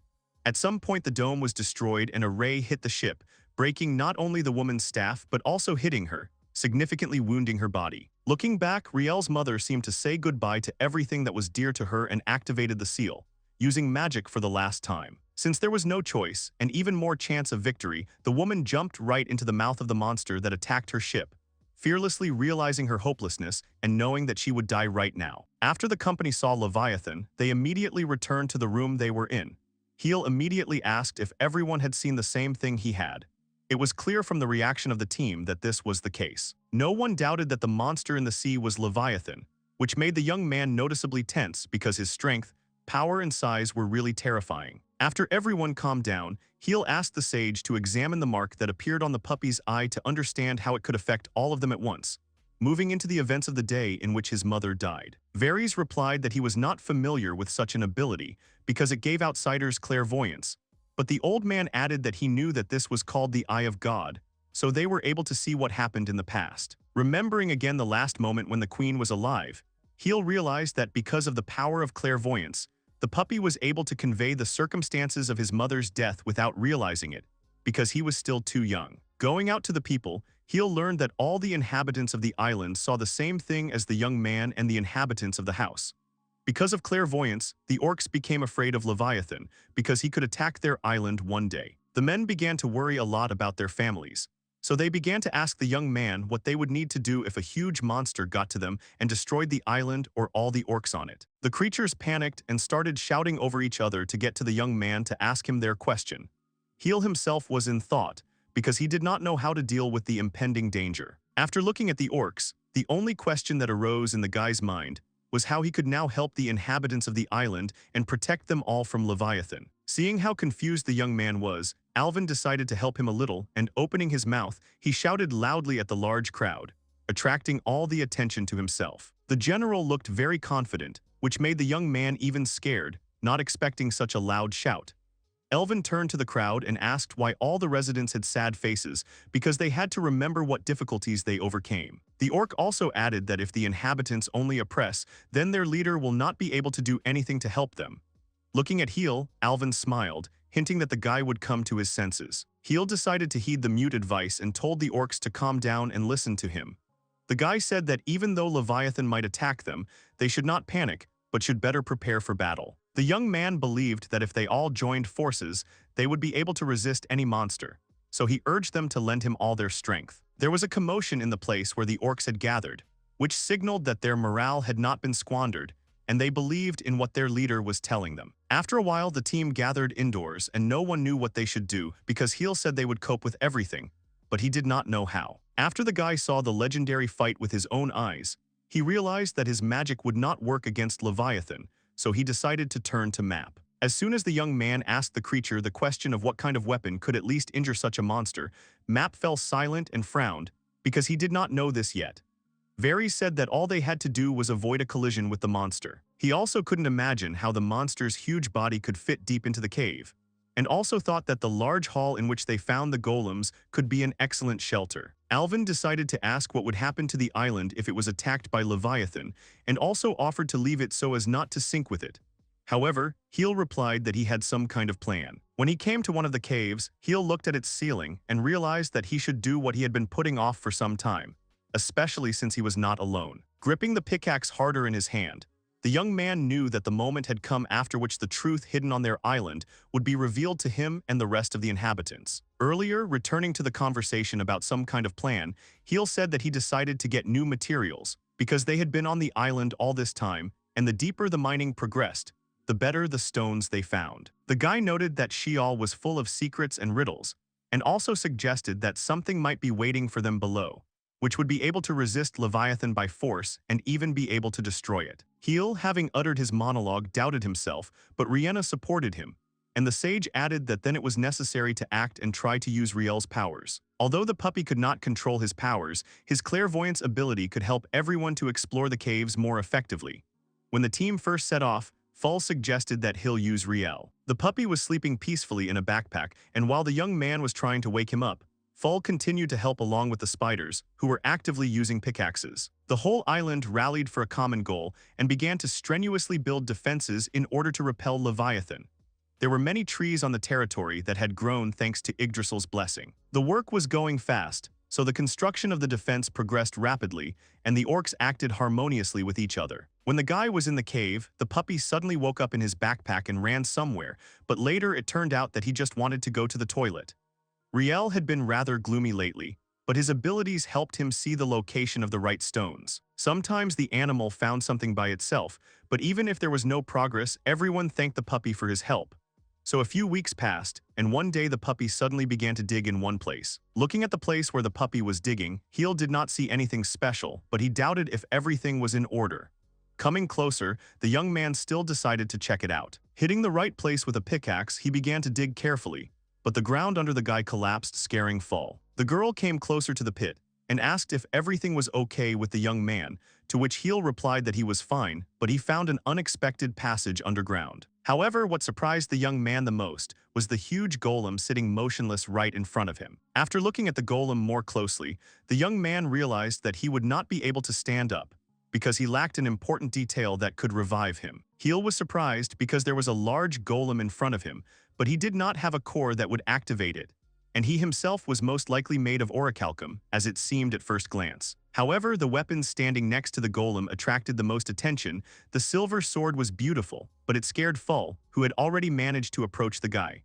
When the young man touched the sword, Khil was surprised at how strong it was. At the same time, at the forge, while Map was forging another weapon, he heard a strange sound, and at that time Khil realized that he could not break the sword, wondering what it was actually made of. After the young man struck the gun, Map decided to quickly approach him, which scared the young man, who did not expect this. Khil turned around abruptly and was amazed at how quickly Map ran up to him.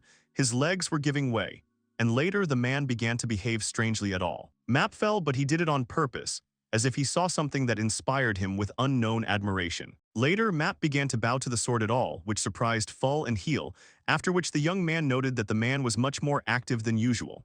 Next, Map picked up the sword and began to carry it out of the pit. Following the man with his eyes, Khil assumed that Map wanted to recycle the gun, because it seemed to him a very valuable material. Running up to the orcs, Map began to show them what to do in order to melt the sword he had brought as soon as possible. Khil approached one of the workers and asked what happened to the man, to which they explained to him that Map had asked to raise the temperature, because it was not enough for melting.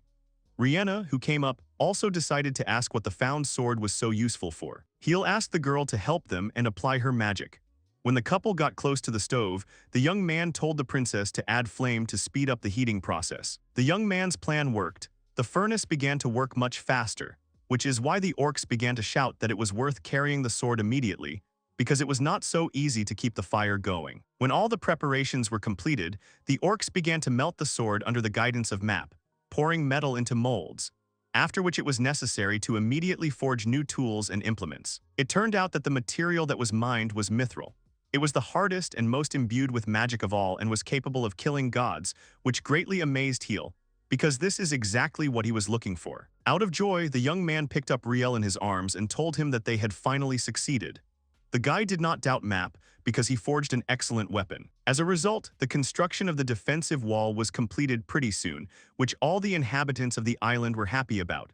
The wall even looked like a fortress, but that was exactly what was needed since Leviathan was too strong. The opponent of Khil and his comrades was a legendary beast, so everyone should prepare many options for the fight, because everything can happen in a way that no one expected. This is how the first battle of Sheol began. After nightfall, Khil decided to walk through the territory underground, but saw Alvin, who was talking about something with Riel. The young man wanted to come closer, but he was stopped by a girl who asked him not to say anything so as not to spoil the moment. Meanwhile, Alvin seemed to gather his strength to say something. The orc bowed and apologized to the puppy for insulting his mother. It turned out that this moment had been bothering him for a long time, and he felt guilty. Elvin added that, as the general of the tribe, he understood that the queen was an excellent warrior who sacrificed himself for the sake of his army. The man stroked the animal and smiled. Alvin promised that they would definitely avenge his mother, and the couple who overheard the conversation tried not to give themselves away but thought the same thing. The puppy did not understand the words, but touched the orc with his paw. The animal got in the eyes, so the man screamed, but it was a common thing. Everyone understood that as soon as Leviathan appeared, they would be able to rely only on themselves and fight. The next moment, bells rang outside, so Khil quickly ran out to ask what happened, because Leviathan couldn't have appeared so quickly. Alvin replied that it wasn't a monster. When they got closer to the edge of the wall, they all saw that ships had appeared in the sea. 2 ships were rapidly approaching the shore. Vales, approaching the young man, handed him a telescope so that he could get a better look at those who were swimming towards them. After seeing the flag that was on the ship, Khil realized who it was. Elvin confirmed that the flag belonged to the orcs who attacked them, which meant that there were survivors among them who wanted revenge. However, what happened next was that the observers did not expect. The ships began to fight with someone at sea, but it was not visible from the shore with whom exactly. Riel began to bark loudly and his clairvoyance ability was activated again. Remembering how the puppy's mark helped them, Khil immediately thought of something bad. Peering into the sea, Khil realized that an incredible amount of magical power was emanating from the water. The waves were rising stronger and stronger on the water. Everyone present was surprised and scared, because the one the ships were fighting could be the one from whom they were so quickly building defenses on the island. The next moment, one of the ships was broken in half. The monster that attacked the orcs was able to destroy an entire ship with one blow. A huge black shadow appeared from under the water and rushed into the sky with a terrifying scream. She revealed the wrath of the seas, terrifying everyone who saw it of what would happen next. The second ship, which remained afloat, continued to use cannons to repel the monster's attack. However, because of the waves, it was difficult for the cores to break through the water to reach the target. After the projectiles reached the monster's body, they couldn't even slow it down, as armor seemed to grow on it to protect the monster. Of the 2 ships, only one remained, but it was difficult for him to defend himself to withstand the attacks. The onlookers watched the battle unfold and didn't know what to do. The orcs gradually began to panic, but suddenly an axe flew into the bell, which made a loud sound to calm the crowd. Alvin shouted and began to urge everyone not to stand on Monsieur and prepare for battle, as well as to take up positions in the same sequence as in training. The orc added that he wasn't going to help anyone, he just wanted to destroy Leviathan. Khil ordered Full to take care to escort all the inhabitants to a safe cave. The girl agreed and asked to promise her that the young man would survive and not give up. The young man promised and showed that he would be fine. His comrades did not despair either and smiled to reassure those who were afraid of the upcoming battle. Varys also did not stand aside and began to command the orcs, ordering them to prepare a ballista. Everyone got to work and passed instructions to each other in order to prepare for the defense faster. The ballista was prepared in a short time. The orcs positioned it on the edge of the protective wall and sent it to the sea to fire after receiving the order. Alvin shouted that the mithril tip made by Map should have pierced the monster's body, because the material was very strong and could pierce anything. Pointing the tip towards the sea, the orc who controlled the ballista shouted for it to be moved 6 units to the left and 3 units higher.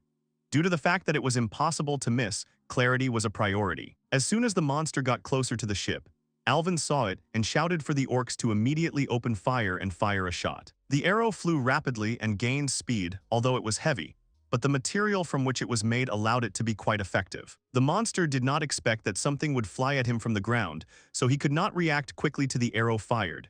However, he still noticed her when she almost reached him. In the next moment, something happened that Khil and his team did not expect to see. The monster quickly rounded the arrow, letting it pass by itself.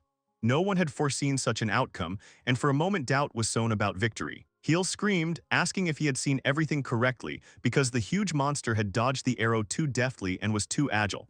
However, it was impossible to despair, so it was worth trying one more time. Cannonballs did not deal damage to the monster, and he deftly dodged arrows, so it was worth thinking about other tactics. It was also clear that the monster understood the danger of the arrows, so it was necessary to attack her, but in a different way. As the monster realized the danger that threatened him from the inhabitants of the island, he began to approach closer to them. Khil commanded that the second arrow be loaded immediately. The young man also said that he and the golems would detain the monster, so Rhianna had to prepare to use magic.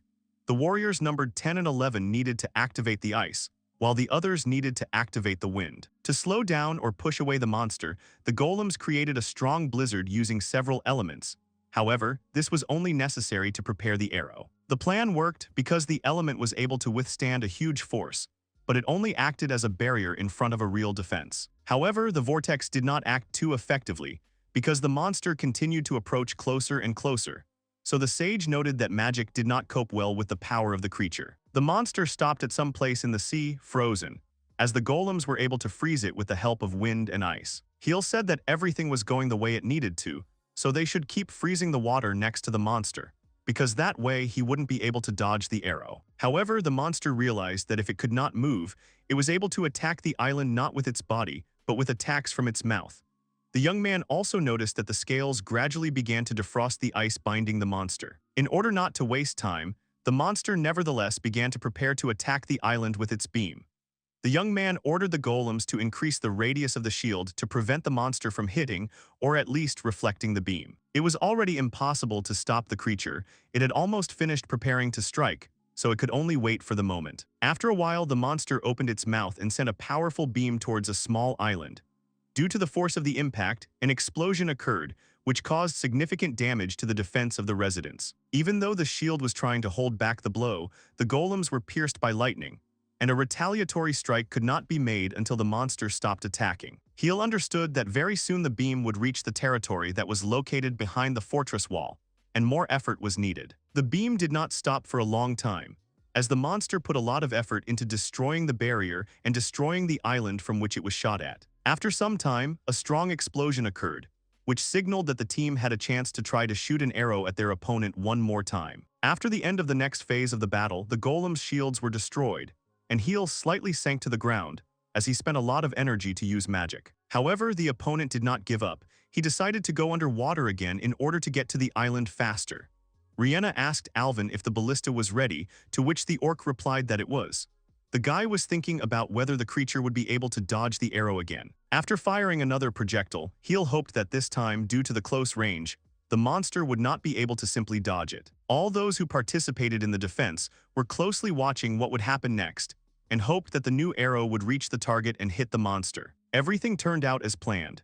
The arrow was able to pierce the creature's scales because the young man asked the princess to cast an invisibility spell on her.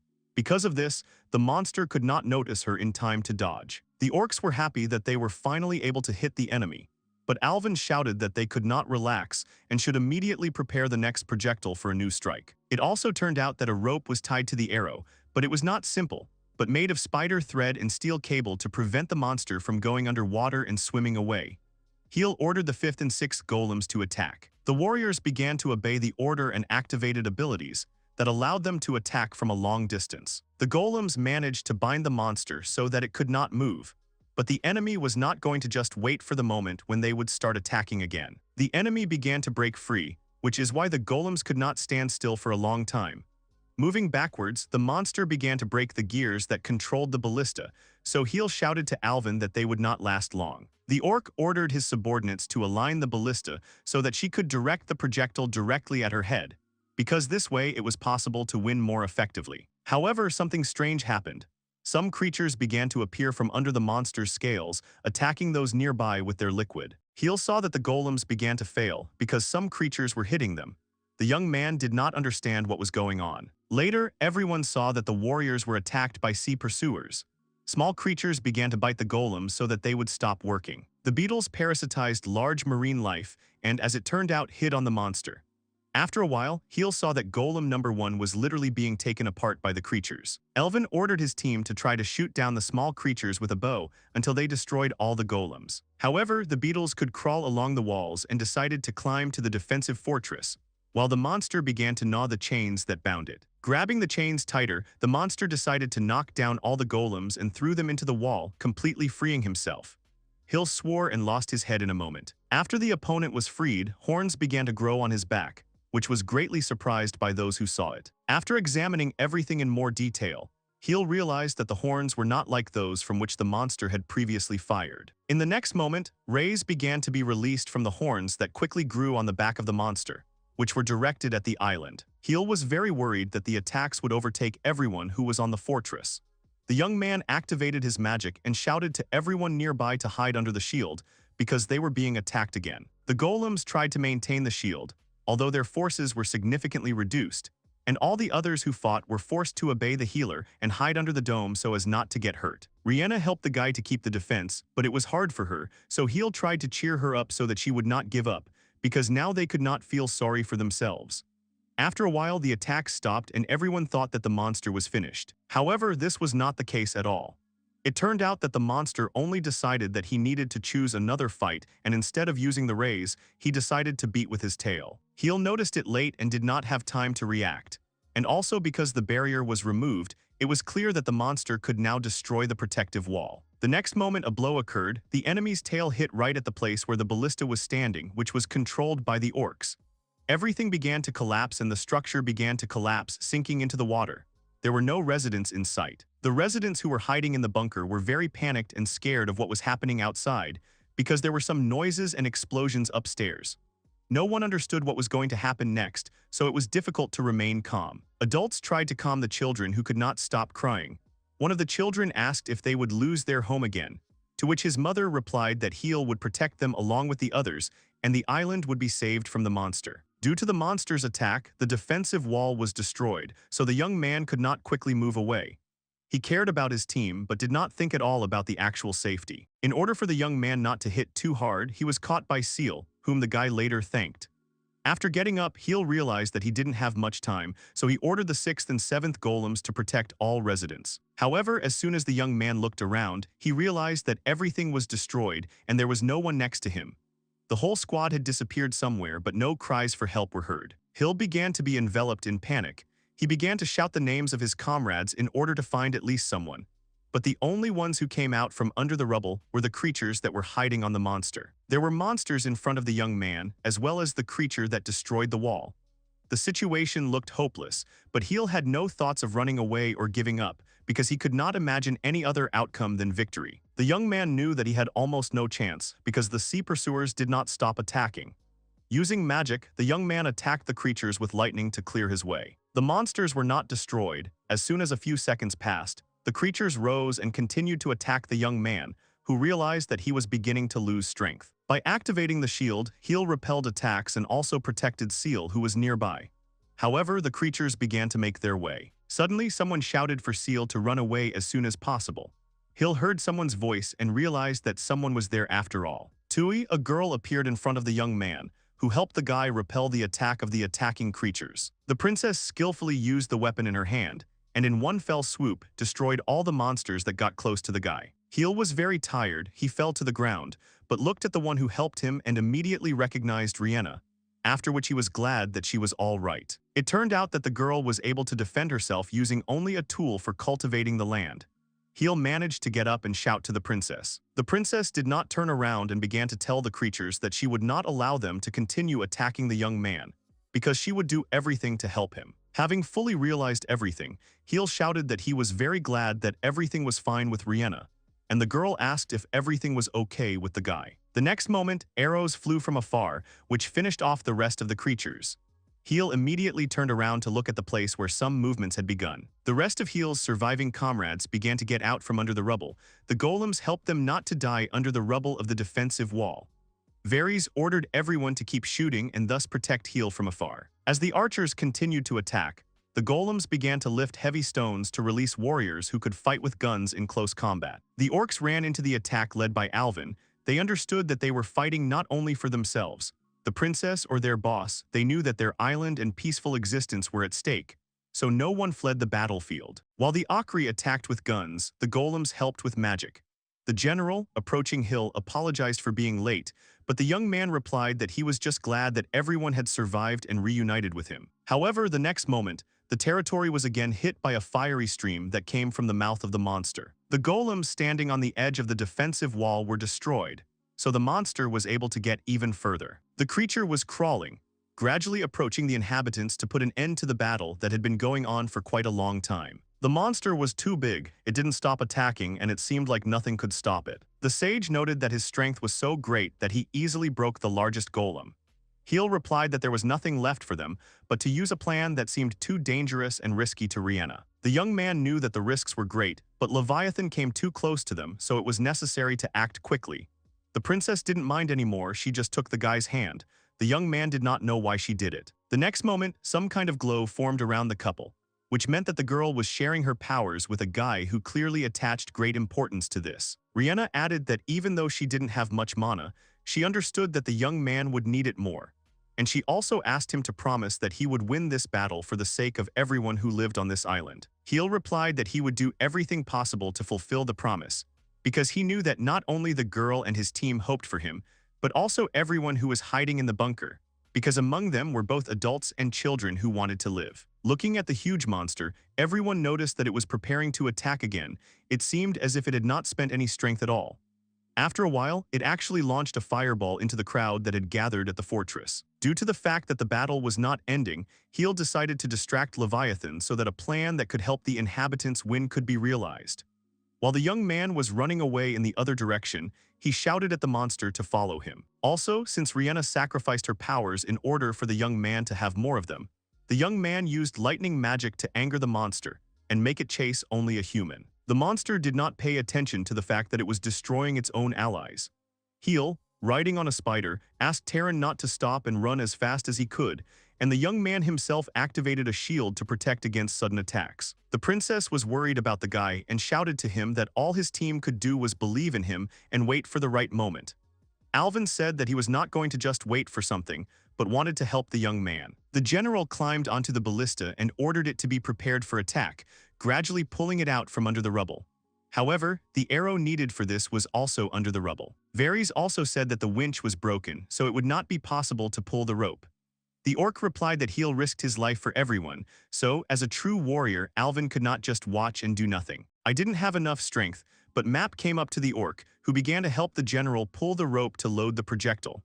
The men tried their best to do what they had in mind as soon as possible. At the same time, Khil, controlling the spider, continued to distract him. The monster blocked the escape route and began throwing stones at the enemy. However, suddenly from somewhere, cannonballs flew at the monster. Turning around, the young man saw that from the surviving ship, which they had saved by luring the monster to the island, the orcs opened fire and began to help the inhabitants. While Leviathan was distracted, he was hit by an arrow launched by Map and Alvin.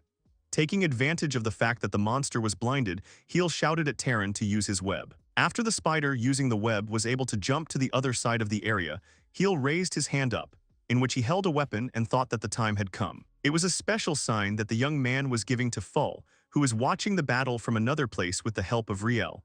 The mark helped in the battle again, and the animal seemed to have already got used to it. The puppy, using his tag, helped the girl to wait for the signal. After seeing that Khil was ready, Fall began to use a pickaxe to destroy the cave, which was located under the place where the monster was located. The rest of the spiders helped Fall, and they managed to cut through everything that was needed to fulfill the previously agreed plan. While the Leviathan was unable to move, the ground beneath it began to crumble. Even though the huge monster had a huge amount of strength, it couldn't resist when it was attacked from all sides. Just because of its large size, the monster's body began to fall down, because Khil specifically discussed with Fall where she would need to make blows with a pickaxe to create a space between the surface and the ground. Leviathan began to fall down, falling into a deep hole. There was nothing he could do because everything was happening too fast and his wounds did not allow him to resist. Khil went to the edge of the pit and said that they had prepared in advance for the fact that the ballista might fail. Having dug a cave at great depth, the young man deliberately forced the enemy to get to the designated place. When Fall was able to demolish the supporting columns that held the trap, everything went as planned. Next, the young man took out his weapon from the case, having previously covered the cave with something and prepared to attack. Khil was holding Map's best work, a mithril pickaxe. Lifting the boulders into the sky, Khil jumped to activate the device. A sign appeared nearby that asked if the guy wanted to start the dripping process. A large monster stuck in a trap released a new stream of fire towards the guy. However, it was injured and did not have the powers that it originally had. The young man used a shield and rapidly fell towards the enemy. Shouting with all his might, Khil ordered the king of the cave to start activating the pickaxe. So a sign appeared next to it again, which announced that the instructions had been accepted and the dripping process was beginning. The next moment there was a collision. The young man reached the place where he needed to hit, and his pickaxe helped him do it with such force that he did not give the monster a chance to somehow show resistance. Using all his strength, the young man believed that the king of the cave would be able to help him accomplish his plans and win, because this was the last option to end the battle. The metal from which the pickaxe was made, as the legend said, was even capable of killing gods. So the Leviathan had to fall under the onslaught of the young man's power in conjunction with the weapon. The whole guy's team froze in anticipation. The general was worried because even though he had done everything in his power, he could not help the young man anymore. Rihanna, Varys, and the others also watched the glow that came from the pit that Leviathan had fallen into. Fall, who was next to the spiders helping her in the execution of the second phase of the plan, tried to move away to a safe distance so that the shock wave would not touch her, as well as Riel, whom she held in her arms. Khil didn't doubt himself. The blow with the pickaxe fell directly on the enemy's body, which seemed incredibly durable, because no other guns and shells could split it. Khil, having reached the Leviathan's head, hit it with all the force he had. The monster's body began to collapse and crack from the attack, which made it clear that the end was near. Since the monster was already wounded, the last blow signaled the end. Everyone who participated in this terrible battle stared dumbfounded at the place where the pit formed after they attacked Leviathan. And then it became much larger because of the force with which Khil hit the snake with a mithril pickaxe. Hyla, who pierced Leviathan with his mithril pickaxe, clenched his teeth from the strain, trying to stay on the monster's body due to the fact that after his blow the snake began to wriggle, and its scales began to rapidly crack and burst. Sweat broke out on Khil's forehead from the strain. He clenched his teeth even harder and furrowed his brows, trying to keep from falling. Looking at the death throes of Leviathan, Khil realized that his hit was accurate and fatal. The goblins who stood on the edge of the pit rejoiced because Khil managed to get into Leviathan. They shouted triumphantly that the legendary serpent had now been defeated. The Leviathan stopped writhing and began to fall deeper into the pit. When the Leviathan fell, Khil jumped off it and caught on a rock. Being in this position, he exclaimed that they had succeeded and they had defeated Leviathan. Suddenly, something made the young man open his eyes wide and look down. Leviathan, who they thought had been defeated, suddenly raised his head and shouted loudly right towards Khil, who was desperately holding onto the stone. Because of this scream, Khil could not hold onto the stone and hung on only one cable. The roar of the snake was so loud that it echoed off the walls of the cave and flew out. Everyone who was on the street covered their ears with their hands to somehow escape from this roar. Vari assumed out loud that it was a death scream. At the same time, Khil, who had detached himself from the stone, began to fall further into the cave to the monster, but he still would not have crashed because he was insured. As he fell, the young man opened his mouth in a daze because he realized that the monster's scream echoed further into the cave. Having stopped screaming, Leviathan fell breathlessly to the bottom of this cave. Khil also stopped falling down and now hung limply on the cable directly over the body of the Leviathan he had defeated. At the same moment, the cave began to collapse from that scream. Varys noticed this and began shouting to everyone that the cave was collapsing. At the same moment, General L called out to Terran and shouted for him to get Khil out of this cave as soon as possible. Suddenly, Princess Rhianna, standing next to Varys, jumped. The girl fearlessly, without thinking at all about her life, pushed off the ground and jumped right into this cave to save Khil from the blockage. The goblins, crowding on the edge, called out in fright to the girl, who was not afraid for her life. Jumping into the cave, she called out to Terran and stretched out her hand to him. The monster understood her request and shot at the princess with its web.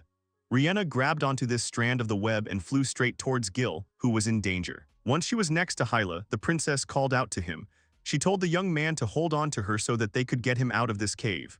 Hyla himself was hanging on one cable, his head down and mumbling softly in pain. Realizing that Rhianna had suddenly somehow found herself next to him, Khil raised his head heavily to her and croaked for her to run, leaving him here, because otherwise she could have died with him. Tears of despair came to Rhianna's eyes from his words. Because she did not want Khil to die at all, she shouted that she would never leave Khil here. Despite the fact that she too could be in danger and die under the rubble, Rhianna picked up the young man with one hand and threw his arm over her shoulder to hold him and began to rise, exclaiming that she had promised him. Rhianna wanted to say something else, but suddenly the walls of the cave began to collapse rapidly, and a whole bunch of stone boulders flew down right at Rhianna and Hyla. Because of this, they both started in fright. At the same moment, a large creature covered in dust appeared through the dust. It glanced at Rhianna and Hyla. When Rhianna saw this creature, her eyes widened in shock, and Hyla, due to pain and fatigue, could only frown. When the stones were almost upon them, to their mutual surprise, the furry creature grabbed them both and began to lift them up, pushing off the stones flying down with his feet. Stunned, Rhianna asked where he was taking them. Both men ended up on the back of the wolf-like creature as it galloped rapidly upward, pushing off with all four paws. Clutching tightly at the stranger's fur to keep from falling, Rhianna asked about who he was. Suddenly, a huge boulder appeared in front of them, which, unlike the others, would not be so easy to circumvent. People screamed in fright, but the stranger told them not to be afraid. Just at this moment, another such creature appeared. That creature rushed right at that boulder and rammed it with its body, causing that stone to shatter into pieces. Thanks to this, the first creature managed to safely pull people out of the cave. The wounded Khil, who could only stand on his feet thanks to the fact that Rhianna supported him by the arm, thanked these strangers who saved them from death at the very last moment, and then asked about who they really were. One of these monsters said that Khil had managed to defeat a huge leviathan, which meant that there were heroes among the people. The two strangers who saved them from being killed under the rubble turned out to be two large kobolds. The kobold with the white muzzle turned to the second one and said that they did not care about Khil, calling the second kobold brother. The white man said that he could smell his highness's scent from the hill. The young man opened his eyes wide and shuddered when he realized what was the matter. The first kobold turned to Khil and Rhianna and apologized to them, saying that he and his brother would like to learn something from them. He asked if people on this island had seen a small box containing a small kobold. At the same moment, Volleys, General Alvin and Map, who were urgently looking for their head and the princess, jumped out from behind the hill. But when they saw two kobolds, General L froze in amazement, because he had already known them once. The kobolds noticed Alvin and Volleys, who ran up to them, and said that they had not seen them for a long time. Kobold said that he had heard that the tribe of these goblins had long been wiped off the face of the earth, but did not expect that any of them remained. Volleys told Rhianna and Khil that the two kobolds were named Ash and Hain. They were from the tribe of Tiberius. They were the ones Alcmena had ordered to guard Leela. The kobolds were stunned that Volleys knew their queen. Suddenly, little Lilu jumped out to the kobolds, chased by Fuel, who tried to stop her somehow.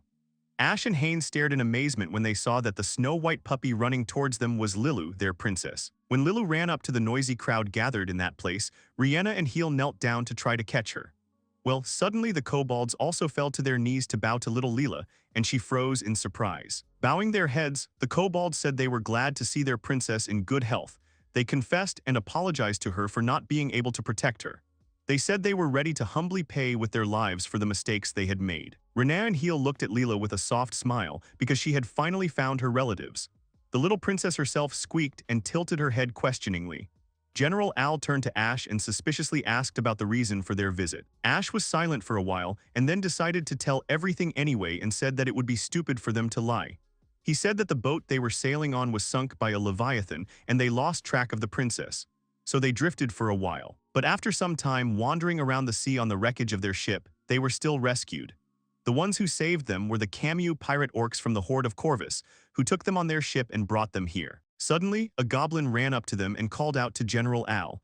He loudly announced that a boat was approaching the pirate ship. General L turned to his confidant and ordered him not to shoot at that boat without his signal. After that, Al turned to Ash and asked what all this meant, because he used to think that they were at odds with each other. Ash calmly replied that they just needed to meet those pirates to figure it all out. He said that the ship of those pirates who rescued them was well battered, so it was undesirable for him to stay at sea for a long time, and because of the shelling of their ship, they had no ammunition left at all, so they would be very easy to smash. Ash said that for this reason, he and Hane are asking all of them as from themselves to pardon these pirates. Upon hearing about this request, General L frowned, Vari and Fuel froze in surprise, and Rihanna and Hill looked down thoughtfully. After a while, when the pirates' boat finally landed, everyone was already waiting for them. The surprised Hill, who was leaning on Rihanna, was silent for a while due to surprise, and then introduced himself as Hill, the head of this place. The long-haired pirate in response introduced himself to him as Kamo, the leader of the Horde of Corvus. He said that the battle with Leviathan was even more surprising for them, but they were even more surprised that an island inhabited by inhumans was ruled by a man. Heel stared in amazement at the orc Kamo and his henchmen, who towered several meters above them all. Heel swallowed hard and thought about how these pirates were very big even for an orc. At the same time, Kamo noticed Al, who was standing behind Heel. He said it was big for a goblin. Kamo realized that he was El, the leader of the Belden clan. General El frowned and exclaimed that his name was Alvin now. He said that they would help these pirates, but despite this, they would not forget their old grudges. He asked the captain if he was ready to accept their help. Taking his sword out of its scabbard, Camus said that it was just fine since the Belden tribe was here. He said it must be their fate, seeing how he pulls out a weapon. The goblins immediately became alert and began to draw their weapons. Camus suddenly put his sword on the ground and said that he, Camus, the leader of the Horde of Corvus, was praying for the lives of his comrades. He clenched his jaw tightly and began to take off his hat. Kamo knelt down, submissively lowering his head. He pressed his hat to his chest and said that in return for saving his comrades, he would give his own life. Everyone present there gasped in shock. Kamo talked about taking full responsibility for what happened to their tribe. In return for his head, he asked to let them at least repair their ship. The general nodded, closing his eyes, and said that this was the end of his life as the leader of these orcs. Fuel looked at her general in a daze, and Kamo's assistant suddenly realized what was happening. He exclaimed that it wasn't their leader's fault. The orc looked over his captain's shoulder and exclaimed that the traitors had done it all, not them. Kamo turned around and ordered Tom to be silent. Captain Kamo indignantly asked his subordinate if he wanted to embarrass him even more. He replied that it was not so, but he did not want to look at it. How his captain dies, after hearing about the traitors, Khil asked in surprise. Tired of listening to this altercation, General Elvin got angry and shouted loudly for them to be silent. Rihanna and Hill, who were standing next to him, covered their ears at his shout. Captain Kamo and his assistant also stopped arguing and froze. Then Khil called out to Kamo. Khil apologized to the captain for interrupting him, but he wanted to know everything. He asked Kamo to let his assistant speak. The captain said nothing and clenched his teeth. His assistant realized that he could speak. He began to talk about how the orc Cloud was a deputy captain as well as a traitor. He waited until the leader sailed and then brazenly stole part of their entire fleet. Kamo's assistant thought that Cloud had always been quite strange.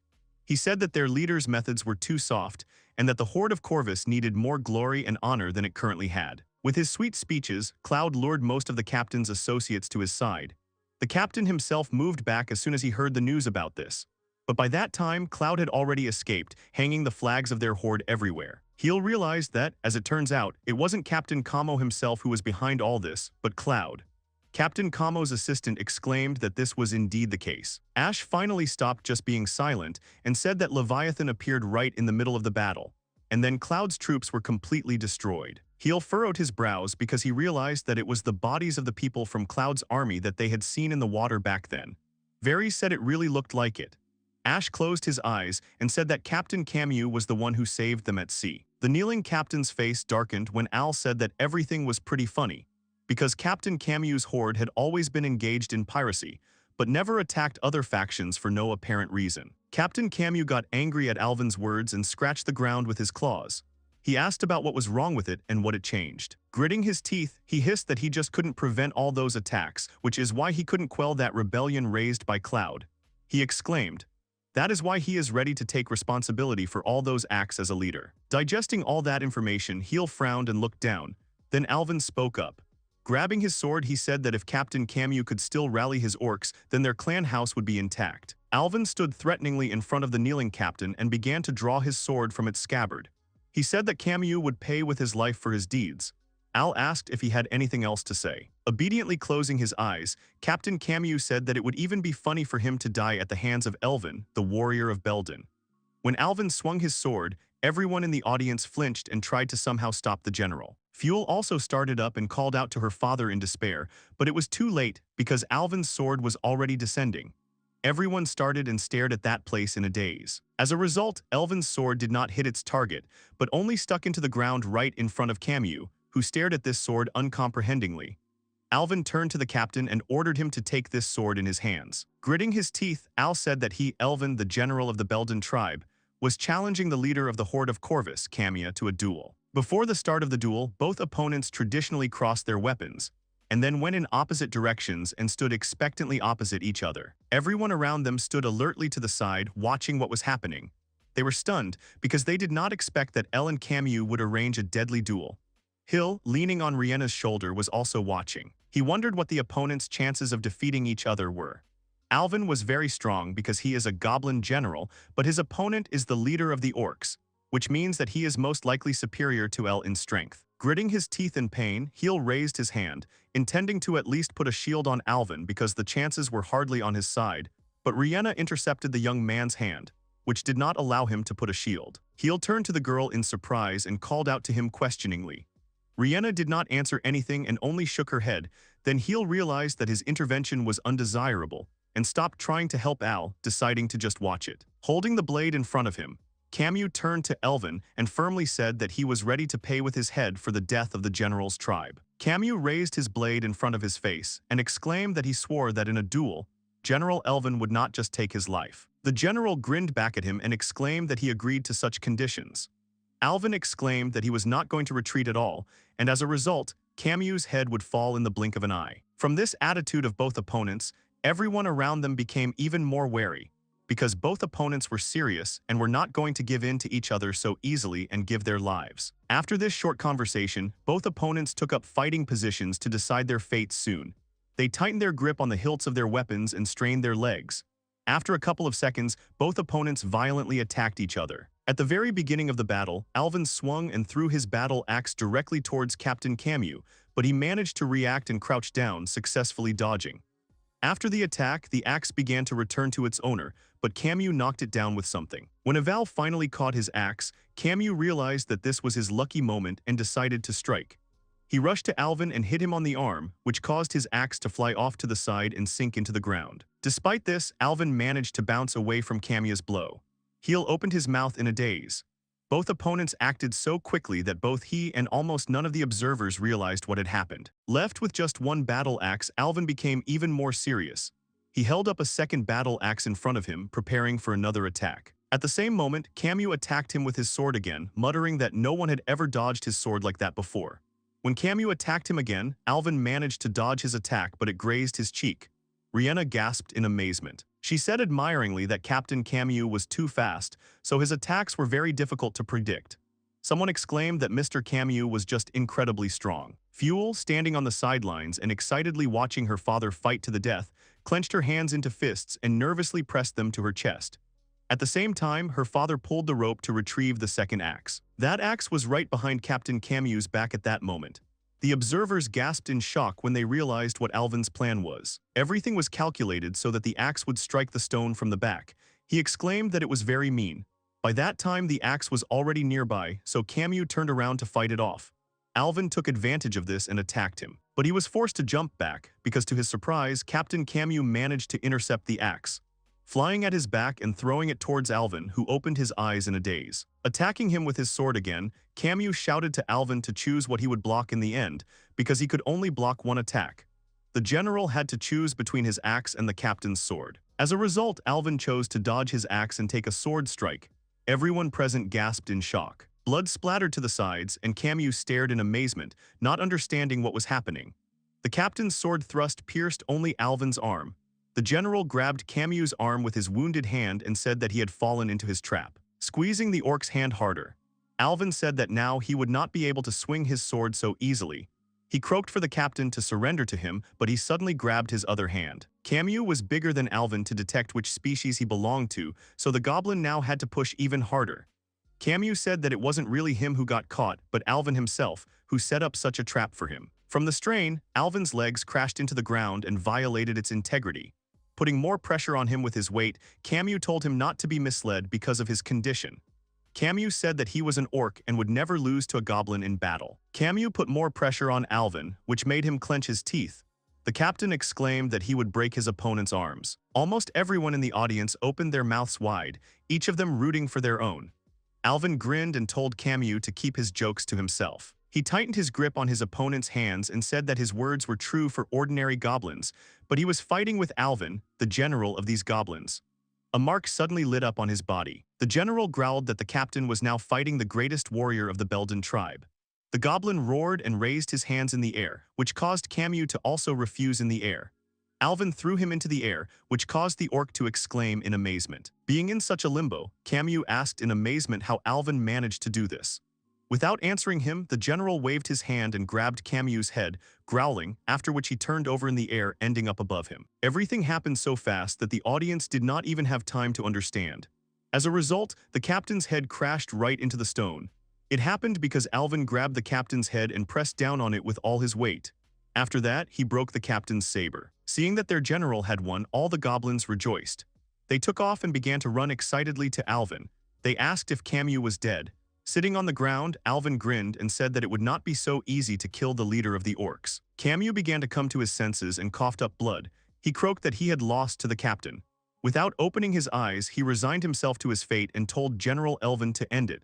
Hearing his words, Alvin got to his feet and grabbed an axe. He said that everything was just fine because since he won, Captain Camus's life now belongs to him. Alvin exclaimed that he was not going to waste this life in vain. Upon hearing this statement, Camus's eyes widened in amazement. Having stopped paying attention to him, Alvin raised his axe and proudly exclaimed that the duel was now over. He exclaimed that his clan had won the war against Corvus. All the goblins of Alvin rejoiced even more and made a very loud noise on the island with their rejoicings. Alvin went up to the wounded Khil and, scratching the back of his head, apologized to the head for starting to behave like that. Khil did not scold him in response and smiled. He said that this behavior is just very similar to Alvin.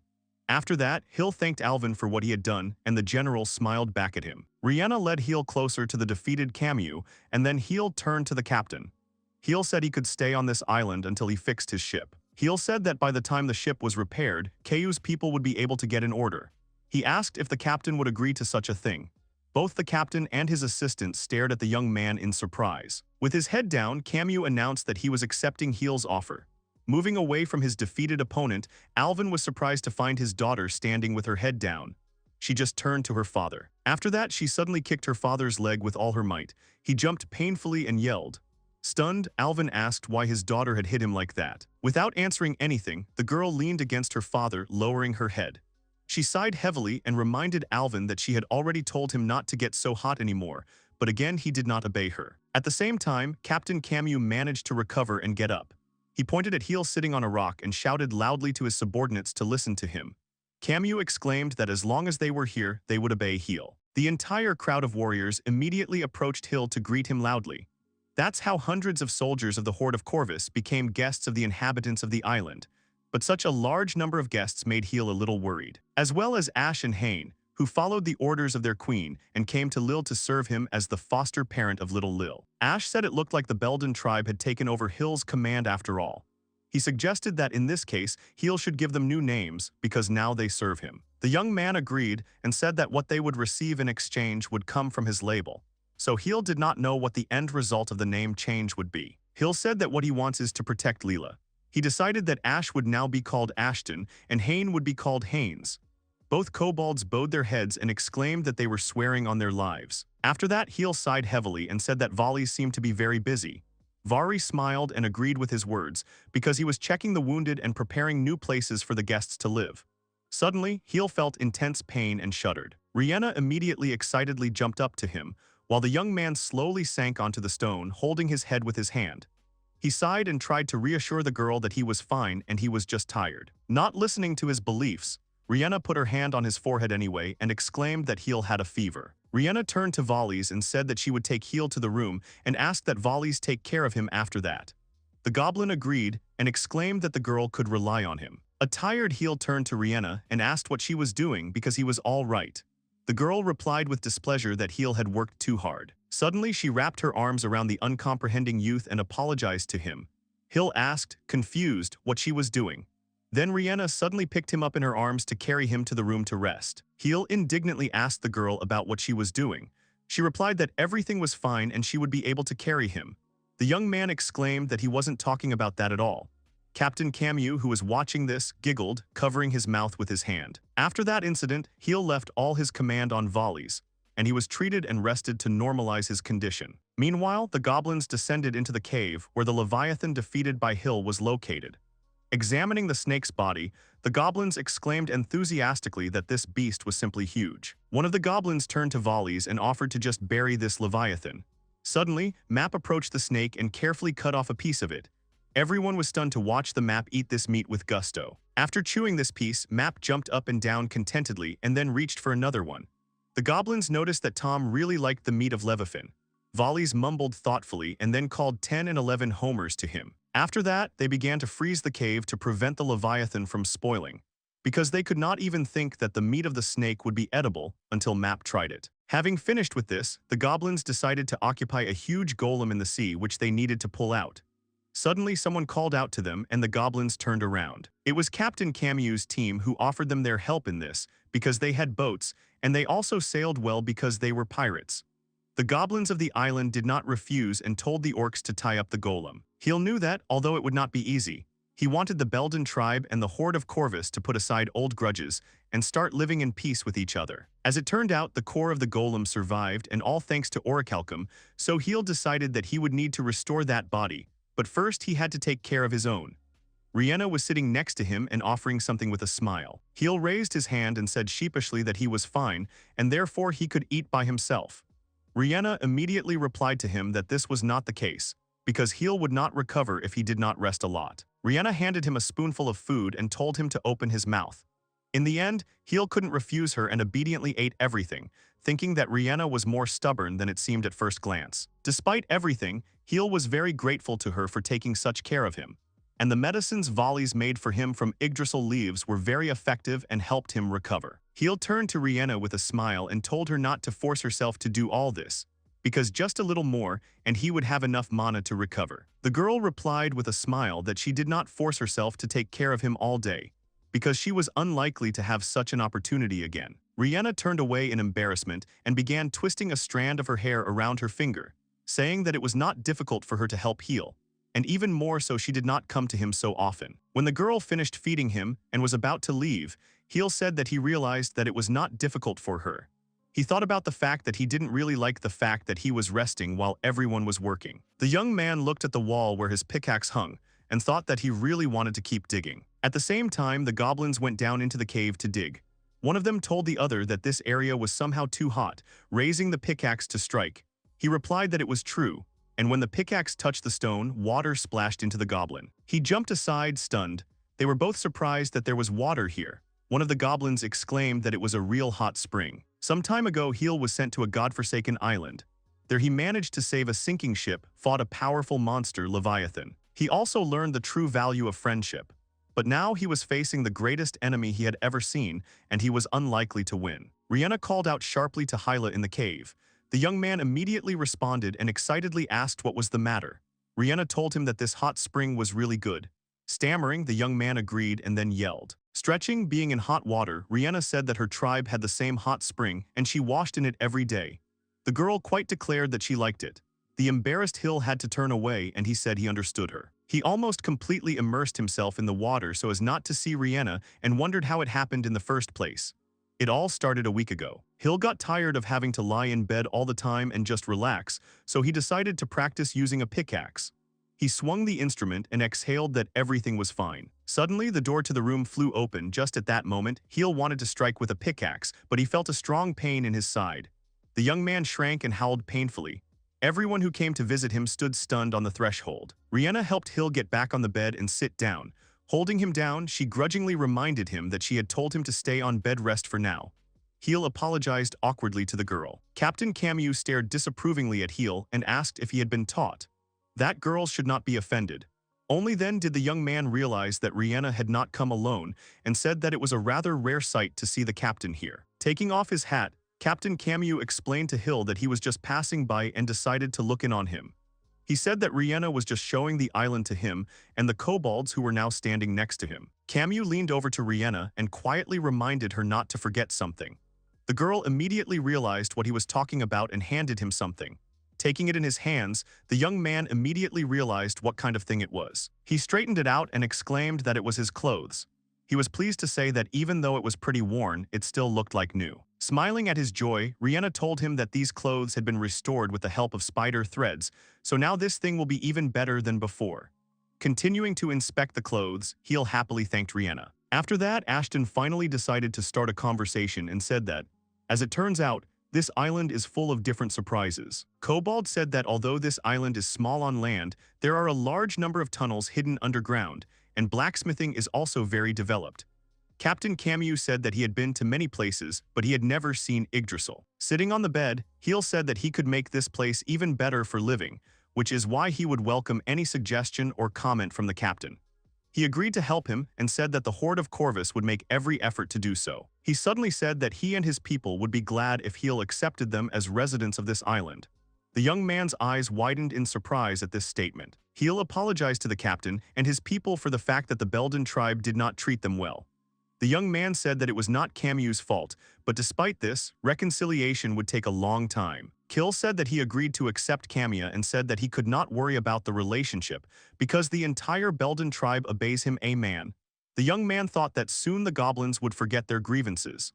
Camus thanked him. Suddenly the captain asked how a simple man, the ruler of the island who is so kind to monsters, managed to create such a dominion here. Khil thoughtfully tugged at a lock of his hair and said that it was quite a long story. The young man said that he actually came from Sanfaris, and this island belongs to the kingdom. Captain Camus was interested in the origin of the hill, and he wanted to ask about it.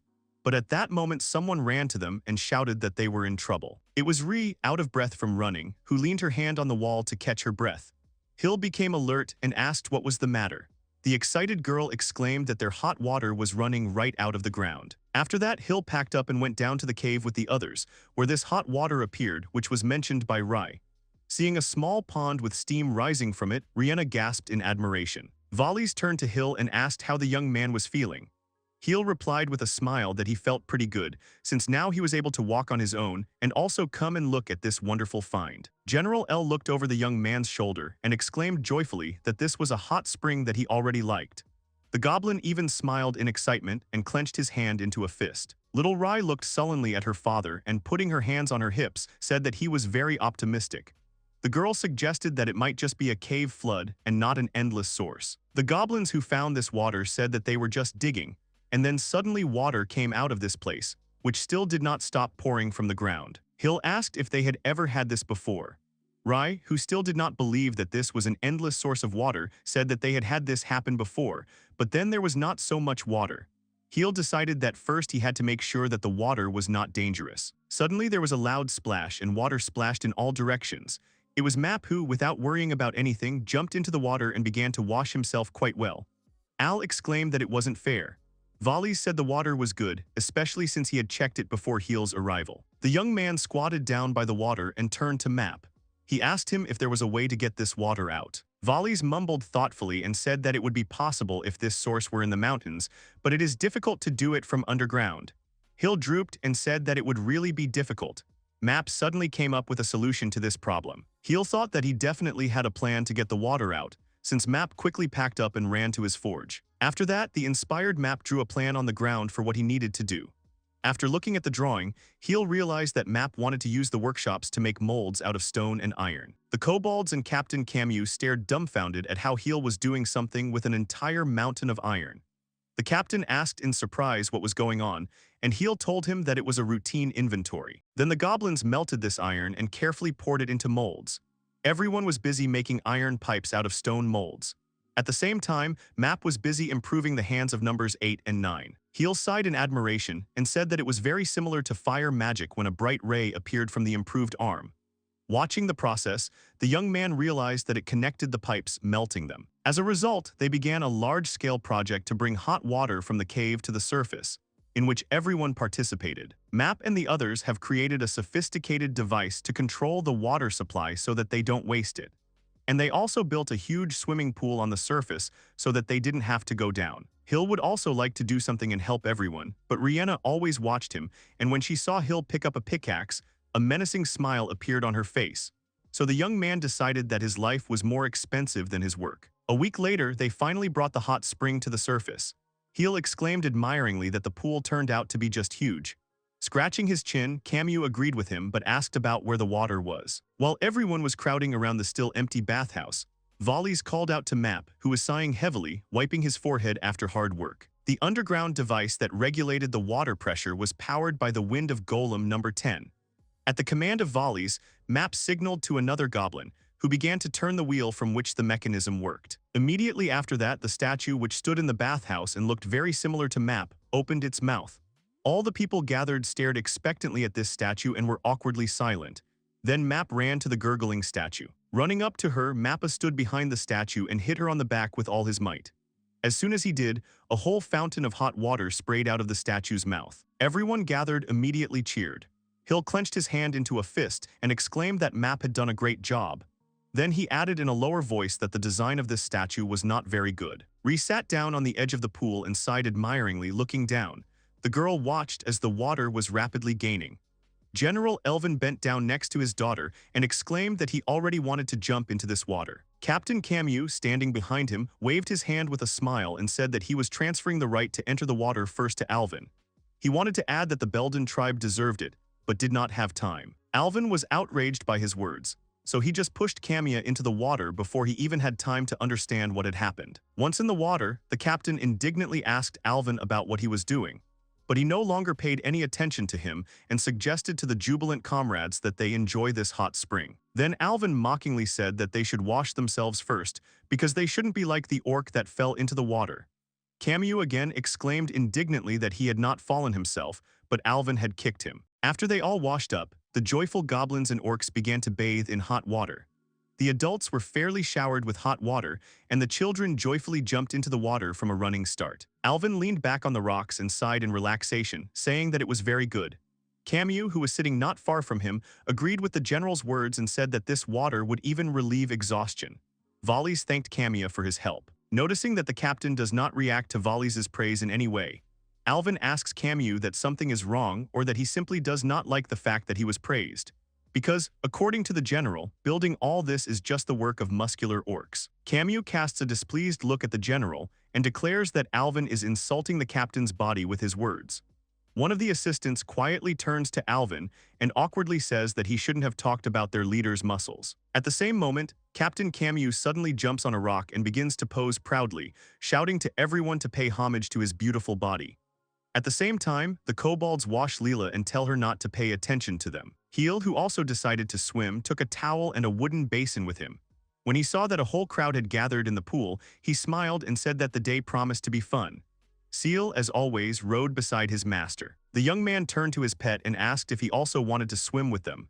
At the same time, Alvin called out to Fuel and told her not to swim in the bathroom. She agreed, and then Heel flinched because he realized something. Turning his gaze to the pool, he noticed Fuel, who turned to him and said that she thought that Heel had come there before everyone else.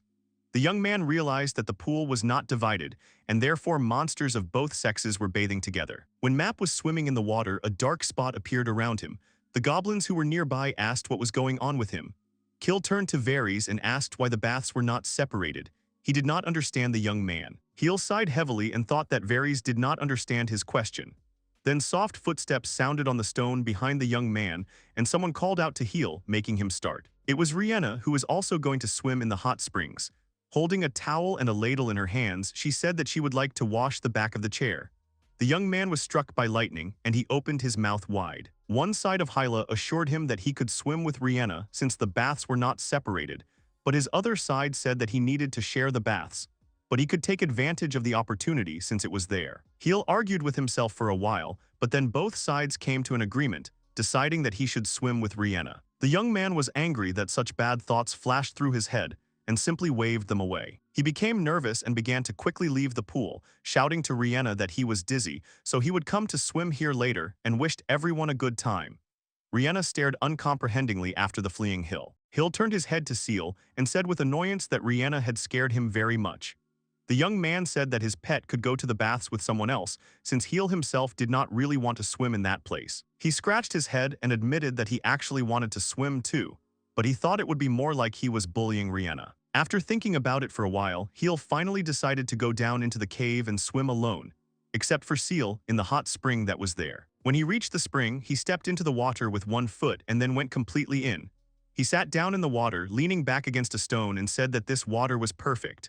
Seal also jumped into the hot water. The young man looked back at the mechanism they had created to supply water to the outside and said that he never would have thought that they would have such a thing. Hill said that Mappa was indeed a genius and praised number 10 for doing a good job. Suddenly, Rihanna appeared behind Hill, who said that she knew that the young man would be here. He was startled and fell face first into the water. Blushing completely with embarrassment, he turned to Rihanna and asked what she was doing here. The girl told him that she just couldn't leave him alone. Rihanna apologized to him with a smile for the behavior of others. She said that everyone is so excited and noisy because they haven't seen the hot spring for a long time. The girl said she had already realized that Hill wanted to enjoy it in silence. A little later, Rihanna asked Hill if he would mind if she disturbed his peace a little and joined him at the spring. Soon the girl was already bathing in hot water, and Hill, blushing from head to toe with embarrassment, turned away. He had met the greatest enemy he had ever seen. Hill met this enemy face to face. Rihanna suddenly pointed to the side and called out to Hill to look in that direction. The young man started in surprise and turned around sharply. Rihanna said that the ore shines like the stars in the sky. Deciding to calm his excitement somehow, Hill opened his inventory and began checking the contents. After studying everything, he noticed that they used too much iron to create pipes. Suddenly, Rihanna lowered her head and spoke softly to Hill, pulling him out of his thoughts. The girl suddenly announced that she wanted to tell him something very important. Because of her words, Hill was even more scared and shuddered. The young man thought that her words sounded too suspicious, since Rihanna decided to tell him something important while they were alone. Then he thought that on the technical side, there was also Seal and number 10. The young man was scared. Rihanna was trying to say something, but she didn't know how because she was hesitating and stuttering.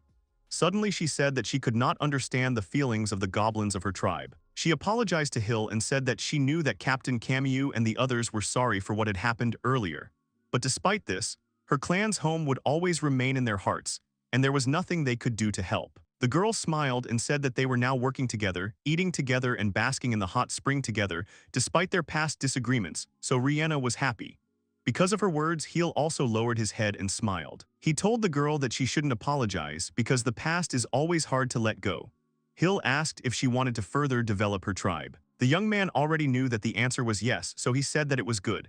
He told Rihanna to look at the island, which had goblins, slugs, cave spiders, goblins, kobolds, 2 people who lived together. After his words, Rihanna suddenly pressed her back against the young man's back with a smile, which made him open his eyes in a daze. She thanked Hill from the bottom of her heart. The young man started up and blushed even more. He wanted to ask the girl what she was doing but did not finish because when he looked at the girl, he saw that she was sleeping there, leaning against his back. He stared at the sleeping girl in surprise. Suddenly, he remembered that Rihanna had used up a lot of mana, but despite this, she continued to work hard. Hill turned away from Rihanna and looked in front of him. Looking at the ceiling of the cave, he thanked Rihanna, who did not hear him, for everything she had done. Suddenly, the girl slowly opened her eyes and started up. She apologized to Hill and said she just fainted. In surprise, Hill recoiled from the girl and grabbed Seal. The heel was in the spring until it was boiled. After some time, perhaps because of the effect of the hot spring, but the reason was not particularly important to Hill. He recovered and was able to work. The young man swung the pickaxe but did not feel any pain in his body. He wiped tears of happiness from his face because now he could dig. Rihanna and Fuel stood at the door smiling, but Fuel still didn't understand how Heel could cry over this. Captain Camus came into the house and congratulated Heel on his recovery. The young man turned to him and greeted the captain. He pointed a finger behind his back and winked at Hill, asking if he had an extra minute. When they both went outside, Camus looked at the view that extended from the hill they were on and said with admiration that the view here was very beautiful. Camus turned to Hill and handed him the list. He said it was a gift for the young man in honor of his recovery. Hill accepted the gift and looked at it in surprise. Opening the scroll, the young man realized that this was Port's plan. He asked Camus if he had created the list himself. The captain proudly stated that he had created this plan at the request of Volleys.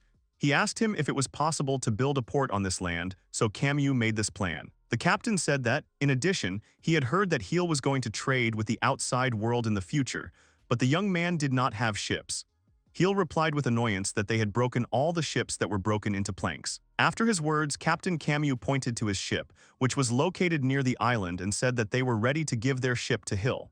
Stunned, the young man asked if it was true. The captain confirmed his words and said that they would give the ship back, but Khil would have to repair the bottom of the ship, which was broken by Leviathan. This was another reason to build a port. Khil asked what the triangle that was drawn on the port's plan meant. Kamyu said that he got a little carried away and therefore designed the port plan a little in the royal style. He marked with a triangle everything that could not be built. The young man considered the plan, thoughtfully stroking his chin. He said that the plan of this port is as good as the real royal port. Kamyu noticed that Khil knew what the royal raft looked like, so he asked if the young man was from the kingdom. He smiled a little grimly and confirmed the captain's assumptions. Khil has stated that he is the 17th prince of the kingdom of Sanfaris. Since he was a complete loser, they got rid of him. After he told Rihanna everything, it became easier for her to talk about the past. Kamyu apologized to him for his question. The young man immediately raised his hand so that the captain would not think anything superfluous. He said that all he wanted to say was that this island was considered abandoned, and therefore the kingdom would not even look here, so he did not have to worry about it. Turning away from the captain, Khil thanked him with a smile for the gift, and then said that he would go and discuss the further plan of action with Volleys and Map. Kamyu agreed with him. The captain silently looked after Khil, who was leaving, and the young man thought that Kamyu did not like his design very much. After that, they started building, and Khil laid the bricks with the help of his powers. Captain Kamyu watched the young man's work with his mouth wide open in amazement. Alvin patted him on the shoulder and laughed. He proudly exclaimed that their leader was very strong. As he continued to watch Khil move the huge bricks, Kamyu asked how the mark of the king of the cave was even capable of such a thing. After a while, almost everything was already finished. Captain Kamyu admired the young man's work and exclaimed that it was amazing. He said that Khil had built a wonderful harbor. Khil turned to the captain and said that he could only lay the foundation for the port. He asked if he could assign further control of the port to Captain Kamyu. He pointed a stunned finger at himself, not believing that Khil had offered him this. Behind Kamyu's back, Volleys exclaimed that everything would be fine and he would succeed. Rihanna wished good luck to the captain with a smile, and Alvin made a displeased face. The captain turned in surprise in their direction. Turning back to Khil, Kamyu struck his chest with his fist and exclaimed that he agreed to the young man's proposal and he could rely on him. He exclaimed that he would build this beautiful port. Khil said with a smile that he would give these beautiful golems, which he pointed out, as assistance to the captain. The young man restored the numbers from the 1st to the 7th, which were destroyed by Leviathan. He exclaimed that he was glad to see them, and it was time for them to get to work. There was still plenty of stone for the construction of the port, so Khil decided to go down into the cave and dig. While he was digging, Fuel came up behind him. She exclaimed joyfully that Khil had finally returned to the caves. She asked why the young man was not using a mithril pickaxe but an ordinary one. Khil thought that this was not necessary now because he had enough of an ordinary pickaxe. Suddenly, Khil heard someone saying that it was dangerous for Lil to be here, so they shouldn't go any further. It was Ashton and Haynes, whose main job is to keep an eye on little Lilu. Khil awkwardly apologized to Ashton and asked them to take Lilu away from here. After that, Fuel stood next to Haynes, who decided to stay here and asked with a grin if he would dig with them now. The kobold picked up a pickaxe and said he wanted to try digging. The girl laughed and asked Haynes what kind of pickaxe he should use instead of a sword. Khil, standing nearby, called out to Fuel to calm down a little. Then the young man turned to Ashton, who was standing behind him and watching what was happening, and asked him not to take offense at Fuel, because she is still a child. At the same time, Fuel was teaching Haynes. Kobold asked her about hitting with a pickaxe. The girl exclaimed that it was exactly like that. She pointed to the glowing spots behind the rock and said they meant there was something there. Khil watched the kobolds work from the side in surprise. Haynes was very strong because of his appearance and therefore quickly got to the end. After that, Fuel decided to compete with Kobold in how much ore they would be able to dig up.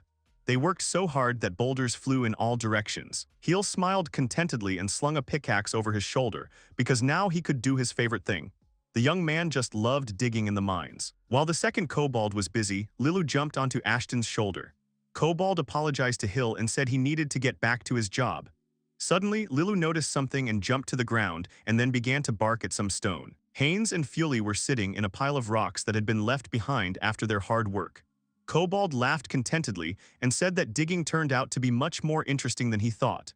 Fury agreed with him and exclaimed that there were always plenty of ores here. Suddenly, Haynes, who was holding a pickaxe and had dug something out called Khil, he exclaimed that he and Lilu had found something. Everyone immediately started up and looked in that direction. From the other end of the cave, Haynes exclaimed that he didn't know what it was. Fury jumped up from her seat and shouted at Lil that she didn't have to go to that place. What Haynes and Leela found turned out to be some kind of incomprehensible device. Khil assumed it was some kind of orichalcum chest. Fury exclaimed that she was sure it was a coffin and not a chest. Haynes said gloomily that all this was not good. He looked down at his feet and noticed some kind of strangely shaped stone there. The kobold took him in his paws and said that such stones had fallen out of that device.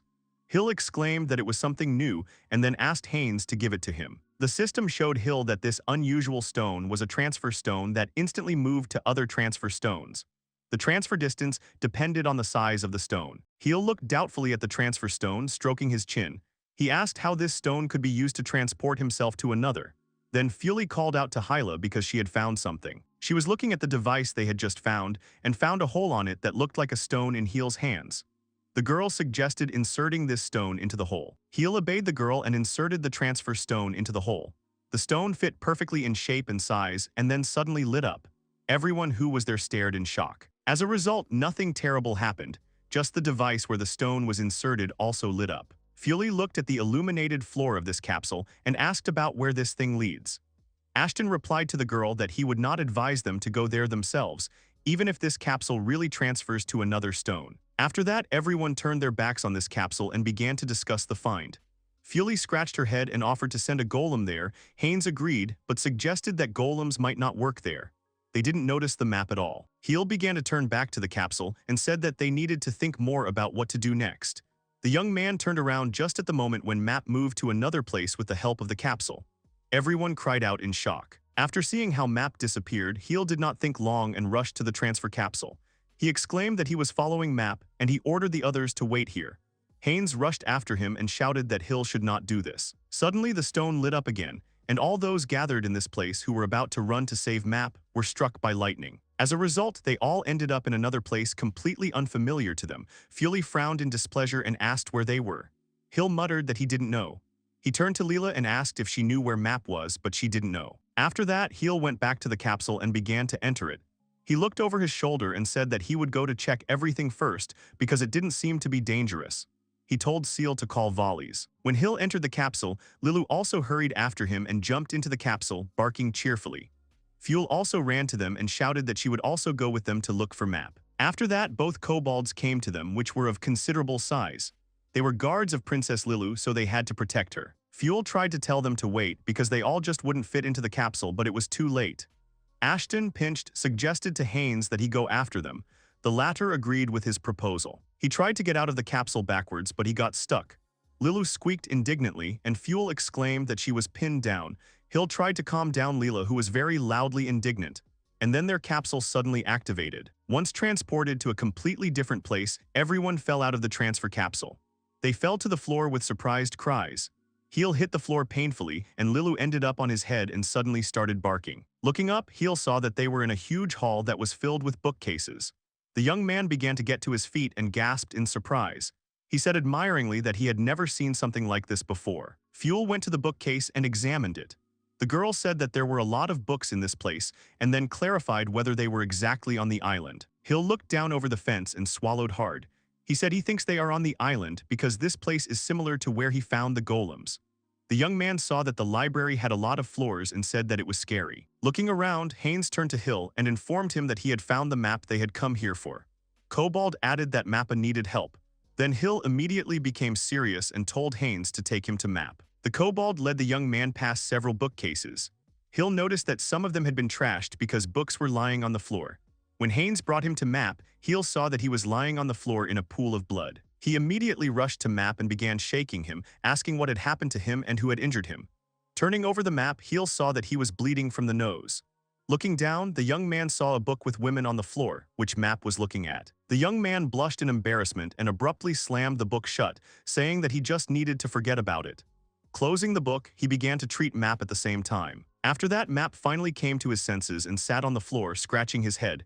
Khil turned to him and said that they needed to go back because they were all worried about him. Suddenly, Map jumped to his feet and began to look around. Looking down, Map found a book on the floor which depicted ancient symbols. The caveman took the book in his hands and examined it, and Khil called him to follow him. After that, Map thoughtlessly threw the book back straight down. Turning back, Khil saw that Seal had returned and brought with him a whole crowd of help. The young man asked the pet in surprise if he had brought everyone with him. At the same time, Volleys discovered a book and picked it up. He called out to Khil and said that this book was a wonderful find. Khil walked over to the goblin and bent over the book he had found. Examining it, Volleys mumbled in disappointment and said that, unfortunately, he did not know what language this book was written in. Khil muttered that he couldn't read the book either. Suddenly, Captain Camus appeared behind Khil, who clenched his hand into a fist with joy and exclaimed that this adventure was very exciting. The captain really liked everything, including the teleportation device they used, the huge library, as well as the remains of an unknown civilization that lie underground on this island. Cameo was very pleased with this adventure. He shifted impatiently from one foot to the other and suggested exploring the library. Khil agreed and said they would split up into groups to explore. He warned everyone to be careful because there might be golems here. After that, they split into 3 groups and began to wander around the library. They looked around with interest. While Khil was examining some armor, Fuel was trying to get a book from the shelf, but then Rihanna did it instead. After opening this book, Rihanna called out to Hyla because there were pictures in that book. After examining the picture, Khil exclaimed that everything was drawn in great detail on it. Rihanna confirmed his words and said that the drawing was very beautiful. Bending over the book, Khil suggested that this city could have been here before them, because the young man had already found similar structures on the island before. Fury jumped up to them and looked at the book. Rihanna drew attention to the mountain in the center. The girl pointed her finger at the mountain that towered above all the other structures in the drawing, and said that that mountain looked just like their island. Fury looked at this mountain doubtfully and said that this mountain was different from their mountain in size.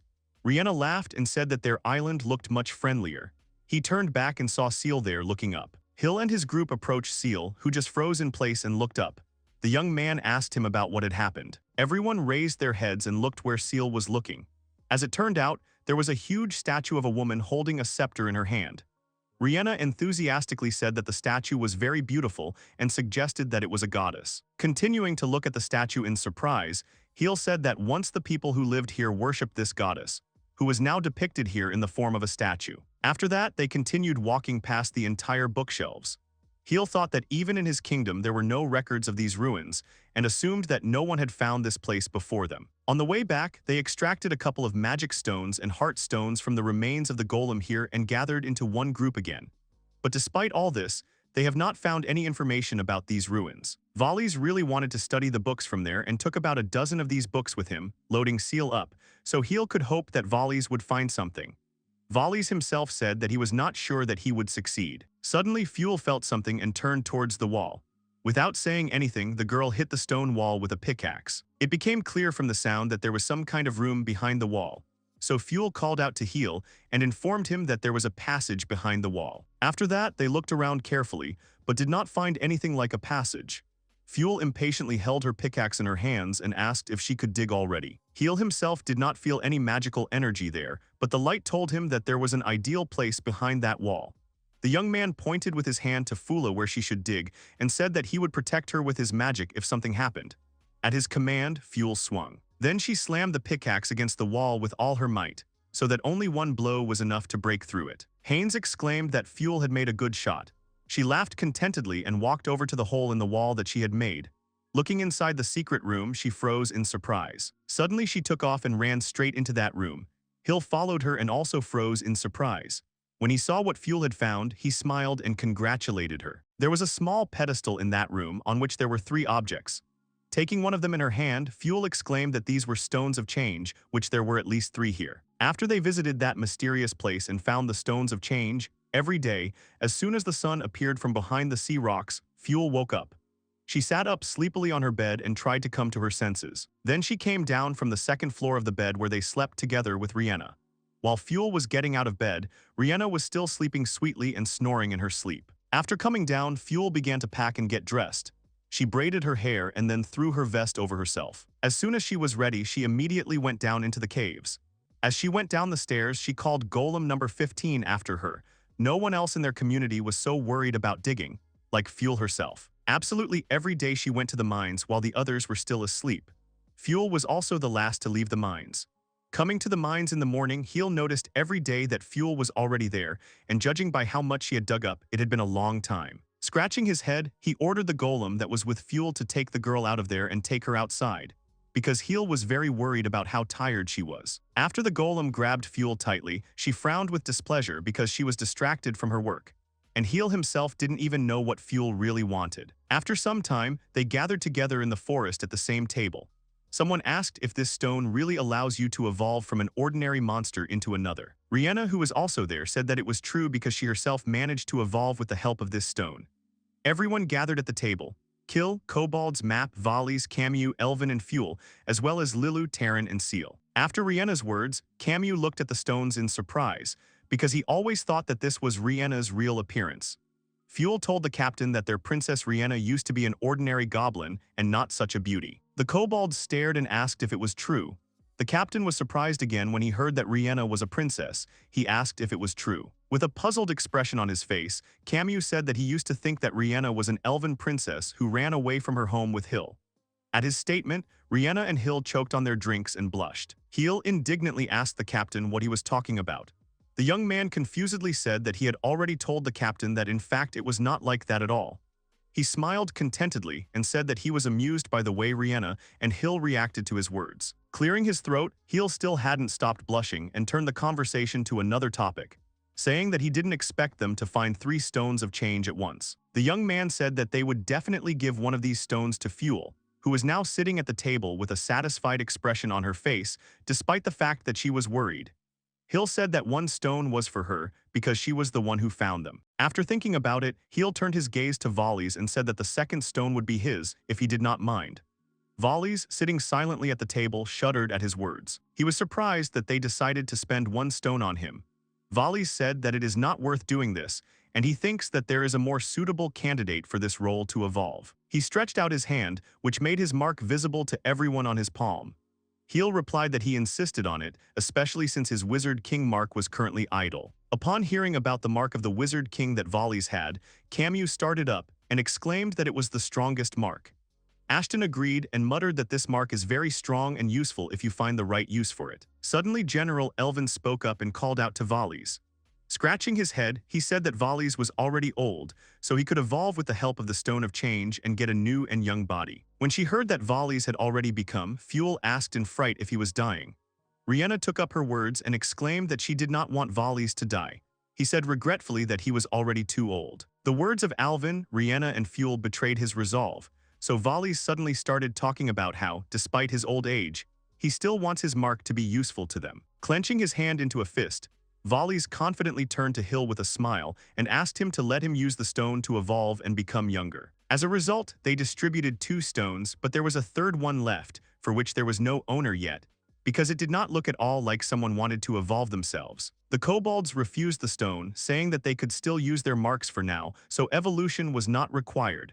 Volleys turned to Camu and asked if he had a mark because he would like to see it. The captain began to take off his glove and said that he also had a mark. Taking off his glove, he showed everyone the mark on his hand.